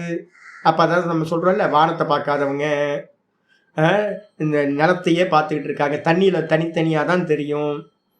எப்ப வானத்தை பார்க்குறோமோ அப்போதான் தெரியும், ஓ ஒரு சந்திரன் தான் கீழே பிரதிபிம்பிக்குது அப்படின்னு. அப்ப வந்து பாத்தீங்கன்னா வேதம் சொல்றது வந்து பாத்தீங்கன்னா அந்த ஏகாத்மவாதத்தை சொல்லுது. ஆனா வந்து பாத்தீங்கன்னா நம்ம அனுபவத்துல வந்து ஏகாத்மவாதம் இல்லை. அனுபவத்துல என்ன இருக்கு அப்படின்னா, ஒவ்வொரு தேகத்துல நீங்க வேற நான் வேற, நீங்க வேற நான் வேறன்னு எல்லா இடத்தையும் பேதத்தை பார்க்கிறான். அது மட்டும் இல்ல, எத்து ஞானம், எந்த ஞானம் வந்து பாத்தீங்கன்னா வேற வேறையா, நானாபாவானு பின்னானு ஆத்மனக பிருத்தக் விதான், தனக்கு அந்நியமா நானா பேதங்களை உடையதா பிரிந்திருக்கக்கூடியதை வந்து பார்த்தீங்கன்னா பிருத்தக் பிரகாரான் பின்ன லட்சணான், எல்லாம் வேற வேற வேற, கொசு வேற, காக்கா வேற, மைனா வேற, கழுகு வேற, நாய் வேற, நாயிலேயே பல ஜாதி, குரங்குல வேற வேற வேற குரங்கு, மனுஷன்ல வேற வேற ஜாதி, எல்லாத்துலேயும் வேற வேறையா எவன் வந்து பின்ன லட்சணான் பஷ்யதி, எவன் வேற வேறையா பார்க்கிறானோ, வேத்தி ஜானாதி, எல்லாம் இது வேற அது வேறன்னு எவன் அறிகின்றானோ, எத்து ஞானம் சர்வேஷு பூத்தேஷு, எந்த ஞானம் எல்லா ஜீவராசிகள்லையும் பேதத்தை பார்க்கின்றதோ, ஞானசிய கர்த்திருவ அசம்பவாத். நீங்க பொழிப்புரையிலையும் வந்து பார்த்தீங்கன்னா அறிகின்றதோன்னு இருக்கு, அறிகின்றானோன்னு போட்டுக்கணும். அதே மாதிரி இதுலேயும் பாஷ்யத்திலையும், பாஷ்யத்தில் கீழே இருந்து 2வது லைன்ல எந்த ஞானத்தால் அறிகின்றதோன்னு இருக்கு, அறிகின்றானோன்னு போட்டுக்கணும். ஆச்சாரியார் அதுக்கான விஷயத்தை சொல்றார், ஞானசிய கர்த்திருவ அசம்பவாத். ஞானம் வந்து கர்த்திருவமா? இப்ப லைட் போட்டிருக்கேன், லைட் என்ன பார்க்குதுன்னு சொல்லாமா? இந்த லைட் வந்து என்ன பார்க்குதுன்னு சொல்லாமா? ஏன் சொல்ல முடியாதுன்னு, லைட்ல வந்து கர்த்திருவம் இல்லை. லைட் வந்து பார்த்தீங்கன்னா தனக்கு முன்னாடி எது இருந்தாலும் பிரகாசிங்க, அவ்வளவுதான். லைட்ல வந்து பார்த்தீங்கன்னா நான் செய்கின்றேன் அப்படின்ற இது வந்து கர்த்திருவம் இல்லை, நான் பண்றேன் அப்படின்னு. அப்போ வந்து பார்த்தீங்கன்னா அந்த ஞானம் யார்கிட்ட இருக்கோ அவன் தான் பார்க்கறான், ஞானத்தினால் ஒருத்தன் பார்க்கறான். அப்போ வந்து பார்த்தீங்கன்னா அறிகின்றதோன்னு இல்லாம அறிகின்றானோ, எந்த ஞானத்தினால் ஒருத்தன் தனித்தனியா எல்லாத்தையும் அறிகின்றானோ அப்படின்னு அதை வந்து பார்த்தீங்கன்னா ஞானத்தை ஒரு ஆள்கிட்ட வச்சு பார்க்கணும். ஆள் தானே கர்த்தாட்டு தானே வந்து ஒரு ஞானம் இருக்கும். அப்ப எவன் வந்து பார்த்தீங்கன்னா இந்த ஞானத்தினால் வேற வேறையா பார்க்கிறானோ அந்த ஞானம் என்னது? ஞானேன வேத்தி இத்தியர்த்தக. ஏன் கர்த்திருத்துவ அசம்பவாத் ஏன ஞானேன வேத்தி, எந்த ஞானத்தினால் இந்த விதமா அறிகின்றானோ தத்து ஞானம் வித்தி ராஜசம் ரஜோ நிர்வர்த்தம், ரஜோகுணத்தில் உண்டானது, ரஜோகுணத்தினால பார்க்கப்படுவது என்று அறிந்து கொள்வாயாக. அந்த ஞானம் ராஜச ஞானம். ஏன் ராஜசத்தை பற்றி பேசுகிறோம்? இது மாதிரி பார்த்தா சம்சாரத்தை உண்டு பண்ணும். நான் ஏற்கனவே நேற்று சொல்லியிருக்கேன். என்ன அப்படின்னு கேட்டிங்கன்னா, தெய்வீ சம்பத்துன்றது சத்துவகுணம், அது விமோக்ஷாய. அதே நேரத்தில் ஆசுரி சம்பத்துன்றது ரஜோகுணம் தமோகுணம், அது என்னது? நிபந்தனாய. அது வந்து பார்த்தீங்கன்னா பந்தப்படுத்தக்கூடியது. அப்போ வந்து பார்த்தீங்கன்னா ராஜசத்தை வந்து பார்த்தீங்கன்னா தியாகம் பண்ணணும். எல்லா ஈஸ்வரனோட ரூபத்துல இருந்து ஆரம்பிச்சு எல்லாத்துலேயும் ஒரே பரமாத்மா தான் இருக்க. சிவன் சொல்லுங்க, விஷ்ணுன்னு சொல்லுங்க, இன்னும் புரிதல் உண்டாகலை. ஒரே பஞ்சு தான் நூலாச்சு, ஒரே நூலு தான் வந்து பார்த்தீங்கன்னா வீவிங் பண்ணோன்னா கிளாத் ஆச்சு. பஞ்சு ஈஸ்வரன், நூலு சூத்திராத்மா விஷ்ணு, அதுக்கப்புறம் விராட்டுன்றது கிளாத்து பிரம்மா. அவர்கிட்ட இருந்து வந்து பார்த்தீங்கன்னா தனித்தனியாக ஸ்டிச்சிங் பண்ணி சட்டை பைஜாமா குர்தா அப்படின்னு விதவிதமான ட்ரெஸ் வந்து பார்த்தீங்கன்னா மேக்கிங் பண்ணியாச்சு. இந்த லோக்கத்தில் இருக்கிறதெல்லாம் ட்ரெஸ்ஸு. அப்போ வந்து பார்த்தீங்கன்னா எல்லா ட்ரெஸ்லையும் வாஸ்தவத்தில் யார் இருக்கா? பஞ்சு இருக்கு. பரமாத்மா ஒருத்தர் தான். பஞ்சின்ற மூல காரணம் தான் எல்லா ட்ரெஸ்லையும் இருக்கு. அப்போ நம்ம எல்லா ஜீவராசிகளில் யார் இருக்கா? வாஸ்தவத்தில் பரமாத்மா மட்டும்தான், ஈஸ்வரன் மட்டும்தான் இருக்கார். இப்படி பார்த்தீங்க அப்படின்னா அது சாத்விகம், மோட்சத்துக்கு கொண்டு போயிடும். இல்லை இது வேற அது வேறன்னு பேதம் பார்த்தீங்கன்னா இங்கேயே மனசு சஞ்சலமாயிடும். உங்களால் வந்து பார்த்தீங்கன்னா ஒரு 4 விக்கிரகம் வச்சுருக்கோன்னு வச்சுங்களேன். சின்ன வயசில் இந்த ஞானம்லாம் வரல அப்போல்லாம். அப்போ நான் பூஜை பண்ணும்போது வந்து பார்த்தீங்கன்னா ஒரு 7-8 விக்கிரகம் வச்சுருப்போமா. இது சமயம் வந்து பார்த்தீங்கன்னா நமக்கு சில சமயம் ரொம்ப சமயம் கிடைக்காது. ரொம்ப நல்லா மெதுவாக எல்லாத்துக்கும் அபிஷேக ஆராதனையெல்லாம் பண்ணிவிட்டு மெதுவாக எல்லாம் பண்ண முடியும். அதுக்கு ஆகிடும் ஒரு 1.5 மணி நேரம் ஆகிடும் அபிஷேக ஆராதனைக்கெல்லாம். என்னைக்காவது ஒரு நாள் வந்து பார்த்திங்கன்னா ஒரு தேவதைக்கு அவசரமாக ஏதாவது பண்ணுறோன்னு வச்சுக்கோங்களேன், எனக்கு பயம் வந்துடும். ஐயோ அம்பாளுக்கு வந்து பார்த்திங்க அப்படின்னா அபிஷேகம் பண்ணலையே, சுவாமிக்கு மட்டும் பண்ணிவிட்டு அம்பாளுக்கு பண்ணலையே, ஐயோ முருகருக்கு பூ வைக்கலையே, ஐயோ நெய்வேத்தியம் வந்து பார்த்திங்கன்னா விநாயகருக்கு நெய்வேத்தியம் பண்ணலையே. இது மாதிரி ஒவ்வொன்றுத்துக்கும் குறையாக இருக்குது. எல்லாத்தையும் பர்ஃபெக்டாக பண்ணுறது ரொம்ப கஷ்டம். எல்லா தேவதைகளுக்கும் ஏதாவது ஒன்று பண்ணால் மனசுக்குள்ளார ஐயோ நம்ம தப்பு பண்ணிட்டோமே, இன்னைக்கு வந்து பார்த்தீங்கன்னா முருகருக்கு சாப்பிட கொடுக்கலையே, சின்னதாக ஒரு முருகை விற்கிறோம், அவருக்கு நைவேத்தியம் பண்ணலையே, அவருக்கு வந்து அபிஷேகம் பண்ணலையே, வேலை டைம் ஆகிடுச்சுன்னு கிளாஸ்க்கு வந்துட்டோமே அப்படின்னு எங்கேயாவது விட்டு போச்சுன்னா கஷ்டப்படுவோம் நம்ம. ஏன் அப்படின்னா பேத புத்தி. எல்லாத்துலேயும் ஒரே பரமாத்மா இருக்கார் அப்படின்னா என்ன ஆகிடும்? உங்களுக்கு ரொம்ப மனசு சாந்தமாயிடும். இப்போவே நீங்கள் பேதம் பார்த்தீங்க அப்படின்னா உங்கள் மனசு வந்து பார்த்தீங்கன்னா ப்ரெசண்ட்லேயே வந்து பார்த்தீங்கன்னா சஞ்சலமாக இருக்கும், கில்ட்டியோடு இருப்பீங்க நீங்கள். அதனால வந்து பார்த்தீங்கன்னா அது ராஜசம், அது தாமசமாக கொண்டு வந்துடும் உங்களுக்கு. மெதுவாக பேதத்தை பார்க்கறது கீழே கொண்டு போயிடும் நம்மளை. சொல்லியாச்சு. இதுக்கப்புறம் ஆச்சாரியார் என்ன பண்ணுறாரு? தாமசத்தை பற்றி சொல்ல ஆரம்பிக்கிறார். யத்து கிருத்ஸ்னவதே கஸ்மின் கார்யே சக்தமஹைதுகம். யத்து கிருத்ஸ்னவதே கஸ்மின் கார்யே சக்தமஹைதுகம். அதத்வார்த்தவதல்பம் ச தத்தாமசமுதாஹிருதம். து யத்து து, அதுல இருக்க தூவை போட்டுங்க. ஆனால் ரஜோகுணத்துக்கு வேறா, சத்துவகுணத்துக்கு வேறா, ரஜோகுணத்துக்கு வேறாக. தூனா ஆனால். யத்து ஞானம், எந்த ஞானமானது, ஏகஸ்மின் கிருத்ஸ்னவத்து ஏகஸ்மின் காரியே. அந்த ஏகஸ்மின் அப்படின்னா ஏதாவது ஒரு பிரகிருதியோட ஒரு காரியம் இருக்குல்ல. எது? 23 தத்துவங்கள். 23 தத்துவங்கள்ல நம்ம எங்கேயாவது ஒரு நாமம் ரூபம்னு பார்க்குறோம். ஏதாவது ஒரு மலை, ஏதாவது ஒரு விக்கிரகம், ஏதாவது ஒன்று.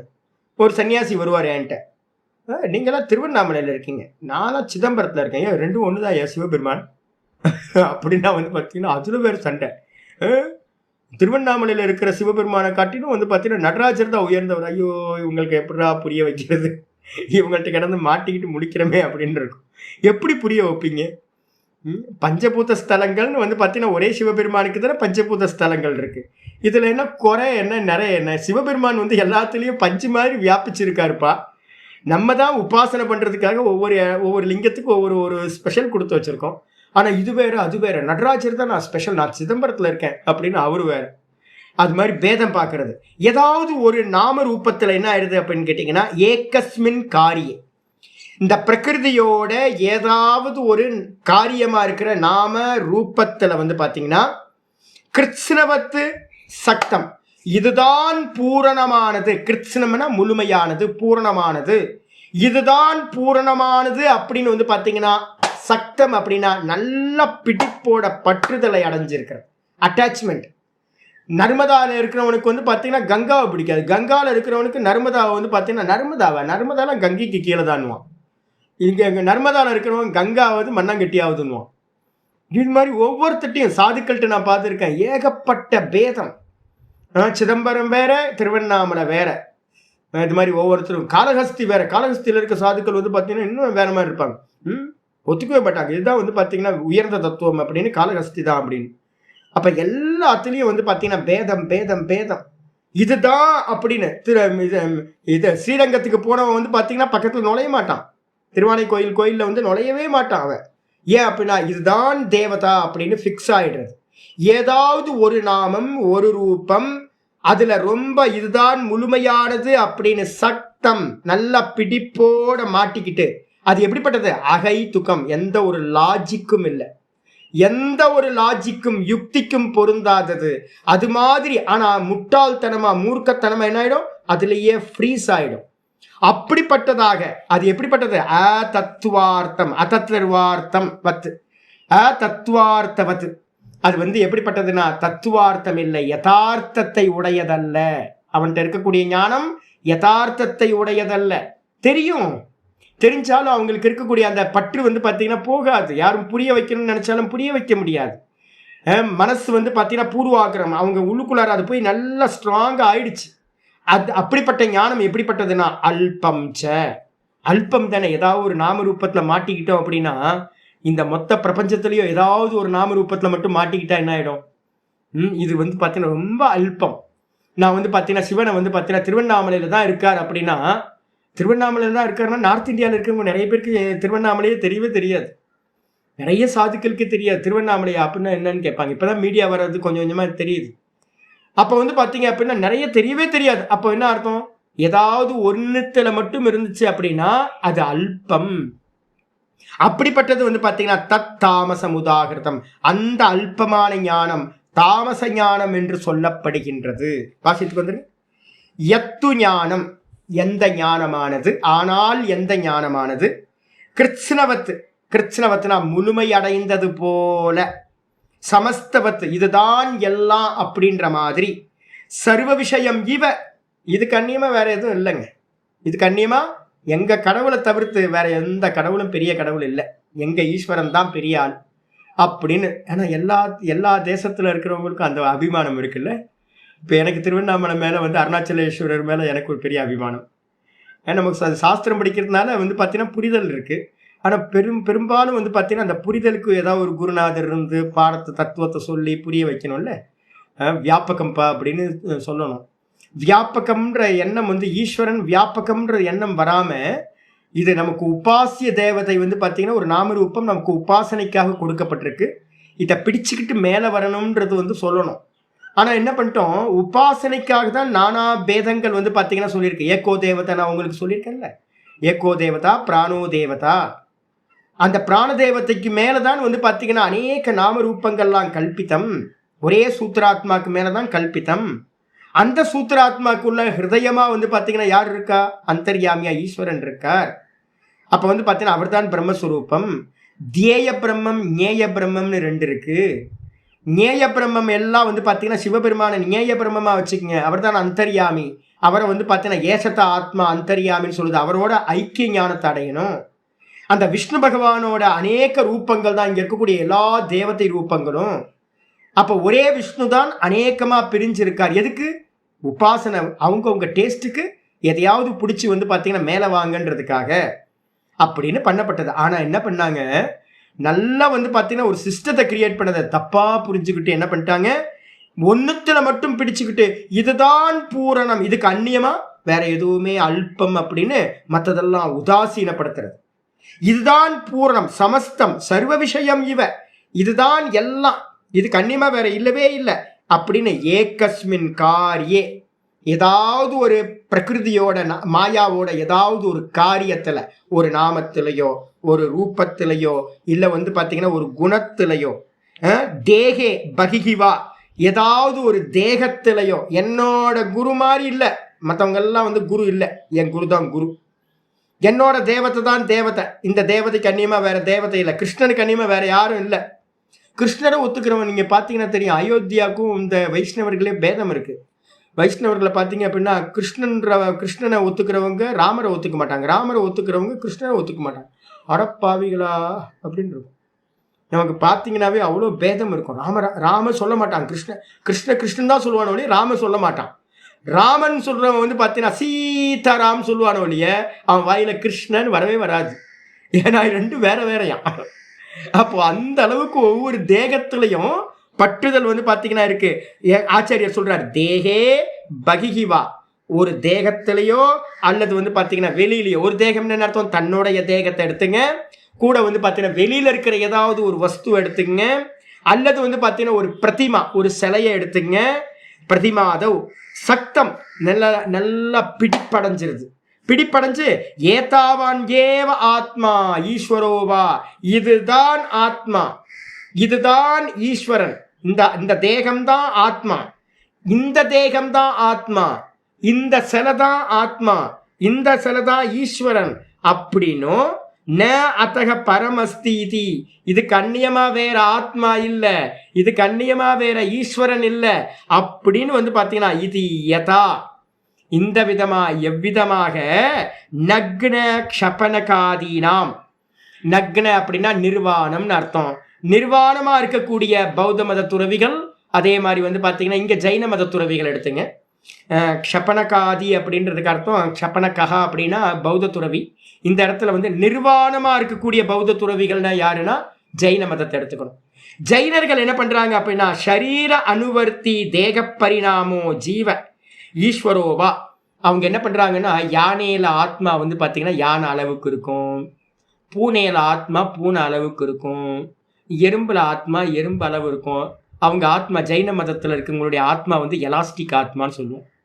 அந்தந்த தேகத்துக்குள்ளார போகும்போது அது வந்து பெருசாகும் சின்னதாகும், எலாஸ்டிக் ஆத்மா. அப்படிப்பட்ட அந்த சரீர அனுவர்த்தி, சரீரத்துக்கு ஏற்ற மாதிரி மாறக்கூடிய ஆத்மான்னு சொல்லக்கூடியவர்கள் ஜைன மதத்தவர்கள். அவங்க கூட வந்து தேக பரிணாமோ ஜீவ, தேகத்தை வந்து பார்த்தீங்கன்னா தேகத்தோட பரிணாமத்தை உடையது, யானை அளவுக்கு ஆத்மா இருக்கும், பூனை அளவுக்கு ஆத்மா இருக்கும் அப்படின்னு அளவுகளை மாற்றி மாற்றி சொல்றவங்க. ஜீவ ஈஸ்வரோவா, அதுதான் ஜீவன் அல்லது ஈஸ்வரன் அப்படின்னு எதை பண்றாங்க, பாஷான, ஒரு சிலையில வந்து பார்த்தீங்கன்னா என்ன பண்றாங்க, பாஷானனா கல், இந்த கல்லு தான் அப்படின்னும். தாருனா மரத்தாலான சிலை, கல்லாலான சிலை இல்லைன்னா மரத்தாலான சிலை, இதில் எல்லாத்துலேயும் வந்து பார்த்தீங்கன்னா தாருவாதி மாத்திர இது ஏக்கம். நான் உங்களுக்கு ஏற்கனவே சொல்லியிருக்கேன், நான் ரிஷிகேஷில் இருக்கும்போது என் பக்கத்தில் வந்து பார்த்தீங்கன்னா சின்னஜீயரோட குருநாதர் வந்து என்கிட்ட இருந்தார். சின்னஜீயர் இப்போ இருக்கார்ல, சின்னஜீயரோட விஜயவாடா ஜீயர், சின்னஜீயர் சொல்லுங்க, விஜயவாடா, அவரோட குருநாதர். வயசு வந்து பார்த்தீங்க அப்படின்னா நான் பார்க்கும்போதே அவர் இப்போ இருக்கார் என்னன்னு தெரில, நான் பார்த்து 20 வருஷம் ஆச்சு. அவர் வந்து பார்த்தீங்கன்னா என் பக்கத்து ரூமில் வந்து இருந்தார். அவங்க சிஷ்யர்கள்லாம் பார்த்தீங்க அப்படின்னா வானத்திலிருந்து வந்த மாதிரியே இருக்காங்க, வைஷ்ணவ தேகம் அப்படியே கோதுமை கலங்க மினுக்குதுங்க. அப்படியே நான் பக்கத்தில் போய் நின்னேன் அப்படின்னா நான் ஏதோ கற்பம்பூச்சி மாதிரி இருக்கேன், அது மாதிரி எனக்கும் அவங்களுக்கும் உள்ள வித்தியாசம். அப்படியே தேவலோகத்திலேருந்து சாட்சாத் வந்த மாதிரி இருக்காங்க அவங்க சிஷ்யர்கள்லாம். இந்த குருநாதரை பார்த்தீங்க அப்படின்னா அப்படியே ஒரு நல்ல ஷேப்புங்க, மனுஷ சரீரமே இல்லை, அது மாதிரி ஒரு தேகம். அவர் என்ன பண்ணார், ஒரு வாரம் அங்கே இருந்தார் என் பக்கத்து ரூமில் இருந்துட்டு வந்து பார்த்தீங்கன்னா நான் பாட்டுக்கு என்ன பண்ணிவிட்டு அப்போ கொஞ்சம் நேரம் தான் பேசுவேன், மீதி நேரம்லாம் பேச மாட்டேன். ஒரு 6 மணிக்கு மேலே பேசுகிற மாதிரி வச்சுருந்தேன். நான் ஃபுல்லாக வந்து பார்த்தீங்கன்னா பிரணவத்தை ஜபிச்சுக்கிட்டு கீதை வந்து பார்த்தீங்கன்னா வச்சுக்கிட்டு இது பண்ணி ஏது பண்ணிட்டு இருந்தேன். ஒரு நாள் அந்த பெரியவர் என்ன பண்ணார், சாமி உங்கள்கிட்ட பேசணும் அப்படின்னு சொன்னார். சொன்னோன்னே நான் சொன்னேன், அவர் என்னை பார்க்கறதுக்கு வரேன்னு சொன்னார் அப்படின்னு. ஐயோ, அவரு நம்மளை பார்க்க வரதா? அவருக்கு ஆல்மோஸ்ட் 100 வயசு, எனக்கு 32 வயசு தான். அப்போ நான் சொன்னேன் என்ன பண்ணேன், ஐயோ நானே வரேங்க, எப்போ வரணும் அப்படின்னா சாயந்தரம் டைம் சொன்னாங்க. போய் நின்னோன்னே அவர் என்ன பண்ணாருன்னா, அவங்க சிஷ்யர்கள் எல்லாத்தையும் போங்கப்பா எல்லாம் போங்க, நான் சுவாமிகிட்ட தனியாக பேசணும் அப்படின்னு வந்து பார்த்தீங்கன்னா ஹிந்தி நல்லா பேசினேன். எல்லாத்தையும் போக சொல்லிட்டேன். போக சொல்லிட்டு கதவை மூடிட்டு வந்து பார்த்தீங்கன்னா திடீர்னு 100 வயசு ஆளுங்க திடீர்னு காலில் விழுந்துட்டேன். 2 ஆளை, நான் 100 வயசு ஆள் 2 ஆளை பார்த்துருக்கேன். 2 பேரும் என்ன பண்ண, அந்த ஒரு ஆள் என்ன பண்ணாருன்னா காலில் விழுந்துட்டேன். ஐயோ, மகா தேஜஸ்வி, நல்ல நிஷ்டர், நல்ல பூஜையில் வந்து பார்த்தீங்கன்னா நல்ல நிஷ்டர். அவர் எங்கே போனாலும் வந்து பார்த்தீங்கன்னா ஒரு பெரிய வந்து கேரவன் வருது. பூஜையை வந்து ஒரு நாள் எங்கேயும் விட்டதே இல்லை. நல்ல பிரம்மாண்டமாக ஈஸ்வரனுக்கு சேவை பண்ணிட்டு இருக்காங்க. வைஷ்ணவர் எப்படி இருப்பவர், காலில் விழுந்துட்டாங்க. எனக்கு அப்படியே பதறி போச்சு. அப்படியே என்ன என்ன அப்படின்னு எழுந்திரிச்சு உட்கார வச்சு, என்னங்க ஐயோ தப்பு பண்ணிட்டீங்களே அப்படின்னா அவர் காலில் நான் விழுந்து, சாமி எனக்கு அனுகிரகம் பண்ணணும். என்ன அனுகிரகம் அப்படின்னா, எனக்கு வந்து பார்த்தீங்கன்னா இந்த டாக்கூரை விட்டுட்டு என்னால் வந்து இருக்க முடியல ஒரு நாள் கூட. இந்த விக்கிரகத்தில் வந்து பார்த்தீங்கன்னா என்ன ஆகிடும் அப்படின்னா, அவங்களோட அது கொஞ்சம் கொஞ்சமாக பூஜை பண்ண அது உங்களோட இணைஞ்சிரும், உயிர் உள்ளது மாதிரி ஆகிடும். நானே ஒரு காலத்தில் வந்து பார்த்தீங்கன்னா ஒரு கிருஷ்ணரை வந்து பார்த்தீங்கன்னா அந்த நான் வச்சுருந்தேன், ஒரு 1/2 அடி சிலை வச்சுருந்தேன். நான் படுக்கையில் படுக்கும் போதெல்லாம் கூட ஒரு தலைவணி வச்சு அதுக்கும் பக்கத்தில் வந்து கிருஷ்ண விக்கிரகத்தை படுக்க வச்சு தான் வந்து பண்ணிங்கன்னா படுத்திருந்தேன். ரொம்ப நாள் படுத்திருந்தேன், யாருக்கும் தெரியவே தெரியாது. அது மாதிரி நான் படுக்கணும் அப்படின்னா கூட வந்து கிருஷ்ணர் இருக்கணும். அது மாதிரி பைத்தியம், உண்மையிலேயே பைத்தியம். அது நீண்ட காலம் அபியாசம் பண்ண என்ன ஆகிடும்னு கேட்டிங்கன்னா, அவர் சொல்கிறார், அவருக்கு 100 வயசு. அவர் சொல்கிறார், நான் வந்து பார்த்தீங்கன்னா என்னோட டாக்கூரோட நான் வந்து பார்த்தீங்கன்னா பல வருஷங்களாக அந்த பூஜை பண்ணி அதை பிரியவே முடியாது. அவர் சொல்கிறாரு, எனக்கு கொஞ்சம் பகவத்கீதை அங்கங்கே நான் படிக்கிறேன், ஆனால் அந்த ஞானத்தில் வந்து பார்த்தீங்கன்னா என்னால் வந்து பார்த்தீங்கன்னா டைஜஸ்ட் பண்ண முடியல. இந்த நாம ரூபத்தில் வந்து பார்த்தீங்கன்னா என்னால் ரொம்ப ஃபிக்ஸ் ஆகிட்டேன் சுவாமி, எனக்கு அனுகிரகம் பண்ணணும், அடுத்த ஜென்மத்திலேயாவது வந்து பார்த்தீங்கன்னா தத்துவத்துக்கு நான் வரணும் அப்படின்னு எனக்கு அனுகிரகம் பண்ணணும் அப்படின்னு ஒருத்தர் அப்படி சொன்னார். ஒரு கணப்பாட்டி வந்து பார்த்தீங்கன்னா எனக்கு சொன்னார், கணப்பாட்டி வந்து ஃபேமஸான கணப்பாட்டி. அவர் வந்து என்கிட்ட சொல்கிறார், காலை பிடிச்சிட்டு நமஸ்காரம் பண்ணி காலை பிடிச்சிட்டு அழுகுறார். என்ன அப்படின்னு கேட்டிங்கன்னா, எனக்கு இந்த கர்மத்தை விட முடியல சாமி, எப்போவாவது அடுத்த ஜென்மத்திலேயாவது எனக்கு வந்து தத்துவ விசாரத்துக்கு புத்தி வரட்டும் அப்படின்னு. அப்போ என்ன அர்த்தம்னு கேட்டிங்கன்னா, அந்த ஒரு ரூபம் வந்து பார்த்தீங்கன்னா நமக்கு ரொம்ப ஃபெமிலியர் ஆகிடும், விட முடியாது உங்களுக்கு. இதுதான் இங்கே சொல்கிறார். இந்த ஒரு பாஷாணத்திலேயோ ஒரு கல்லு விக்கிரகத்திலேயோ இல்லை வந்து பார்த்தீங்கன்னா ஒரு மரத்தோட விக்கிரகத்திலேயோ இது மட்டும்தான் வந்து பார்த்தீங்கன்னா இதுதான் ஈஸ்வரன் அப்படின்னு, இதுதான் ஆத்மா அப்படின்னு, இது ஏவம் ஏகஸ்மின் காரியே சக்தம், இந்த ஒரே காரியத்தில் வந்து அட்டாச்மெண்ட் ஆகிறது இருக்கு பார்த்தீங்களா, இதுதான் வந்து பார்த்தீங்கன்னா என்னது அகை துக்கம். ஏதாவது ரீசன் இருக்கா, லாஜிக் இருக்கா, இதுதான் ஈஸ்வரன்றது அப்படின்னா ஒரு லாஜிக்கும் இல்லை. அகைத்துக்கணும்னு அர்த்தம் ஹேத்து வரிஜிதம், எந்த ஹேத்தும் இல்லை. அது மட்டும் இல்லை, நியுக்திக்கம், ஏதாவது ஒரு சாஸ்திரத்தை படித்து இதுதான் அப்படின்னு எங்கேயாவது இருக்கா அப்படின்னா அது மாதிரிலாம் எங்கேயும் இல்லை. எல்லா புராணங்களும் இதிகாசலும் ஈஸ்வரன் ஒருத்தர் தான் சொல்லுது, எல்லா வியாபகம்னு சொல்லுது. ஆனாலும் வந்து பார்த்தீங்கன்னா நம்ம என்ன பண்ணோம், தப்பாக புரிஞ்சுக்கிட்டு எனக்கு அட்டாச்மெண்ட் வந்துருச்சு. எந்த ஒரு ரீசனும் இல்லாமல், எந்த ஒரு லாஜிக்கும் இல்லாமல் தத்துவார்த்தவத்து. தத்துவார்த்தம் அர்த்தம் யதாபூதக அர்த்தக தத்துவார்த்தக, உள்ளது உள்ளபடியான அர்த்தத்துக்கு தத்துவார்த்தம்னு பேர். ச அஸ்ய ஞேயபூத்தக அஸ்தி இது, அது எது வந்து பார்த்தீங்கன்னா வெளியில் இருக்கிற வஸ்து யதார்த்தமாக எது இருக்கோ அதுக்கு பேர் வந்து பார்த்தீங்கன்னா தத்துவார்த்தவத்து அப்படின்னு பேர். ஒன்று யதார்த்தமாக பார்க்குறோம், கல்லாக பார்த்தீங்கன்னா யதார்த்தம், சிலையாக பார்த்தீங்கன்னா யதார்த்தம். அது இல்லாதது எது, ந தத்துவார்த்தவத்து. ந தத்துவார்த்தவித்துனானது தத்துவார்த்தவத்து, தத்துவார்த்தம் இல்லாதது. ஒரு விக்கிரகத்தை வச்சுக்கிட்டு நான் என்ன பண்ணுறேன், இதுதான் ஈஸ்வரன் அப்படின்னா ஈஸ்வரன் என்ன இந்த சின்ன சிவலிங்கமா, இந்த சின்ன சிவலிங்கம் கையில் நான் வந்து பார்த்தீங்கன்னா அபிஷேகம் பண்ணி கையிலேயே திருப்பொற்றம் போட்டு எல்லாத்தையும் நான் வைக்கிறேன், இதுதான் ஈஸ்வரனா? ஈஸ்வரன் எப்படிப்பட்டவர், சர்வ வியாபகம். பாதோஸ்மி விஸ்வா பூதானி, அவருக்கு இந்த மொத்த விஸ்வமும் பாதம், ஒரு பாதம் தான். அப்போ பிரம்மாண்டமாக இருக்கக்கூடிய சர்வ வியாபகமாக இருக்கிற ஈஸ்வரனை நான் என்ன பண்ணுறேன், ஒரு விக்கிரகத்தில் மட்டும் பார்த்தேன் அப்படின்னா, நான் ஒரு சின்ன சிவலிங்கம் வச்சுருந்தேன், பல வருஷங்கள் வச்சுருந்தேன், அது ஒருத்தட்ட கொடுத்துட்டேன். சதாசிவம்னு பேர், அதுக்கு சதாசிவம். அது என்ன அப்படின்னா பெரிய அட்டாச்மெண்ட். வருஷங்களாக நம்ம அபிஷேகம் பண்ணி ருத்ரம் சொல்லி அபிஷேகம் பண்ணி அது உள்ளுக்குள்ளார வந்து பார்த்தீங்கன்னா இப்போ சொல்லும் போதே எனக்கு அந்த விக்கிரகம் அப்படியே உள்ளுக்குள்ளார அந்த சிவலிங்கம் அப்படியே மனசுக்குள்ளாரியே இருக்குது. ஏன் அப்படின்னு கேட்டிங்கன்னா அவ்வளோ அட்டாச்மெண்ட் வந்துடும் அந்த ஆராதனையில், விக்கிரக ஆராதனையில். அந்த விக்கிரக ஆராதனையில் வந்து பார்த்தீங்கன்னா இதுதான் சிவன் அப்படின்னு ஏதாவது லாஜிக் இருக்கா அப்படின்னா அது உண்மை இல்லை.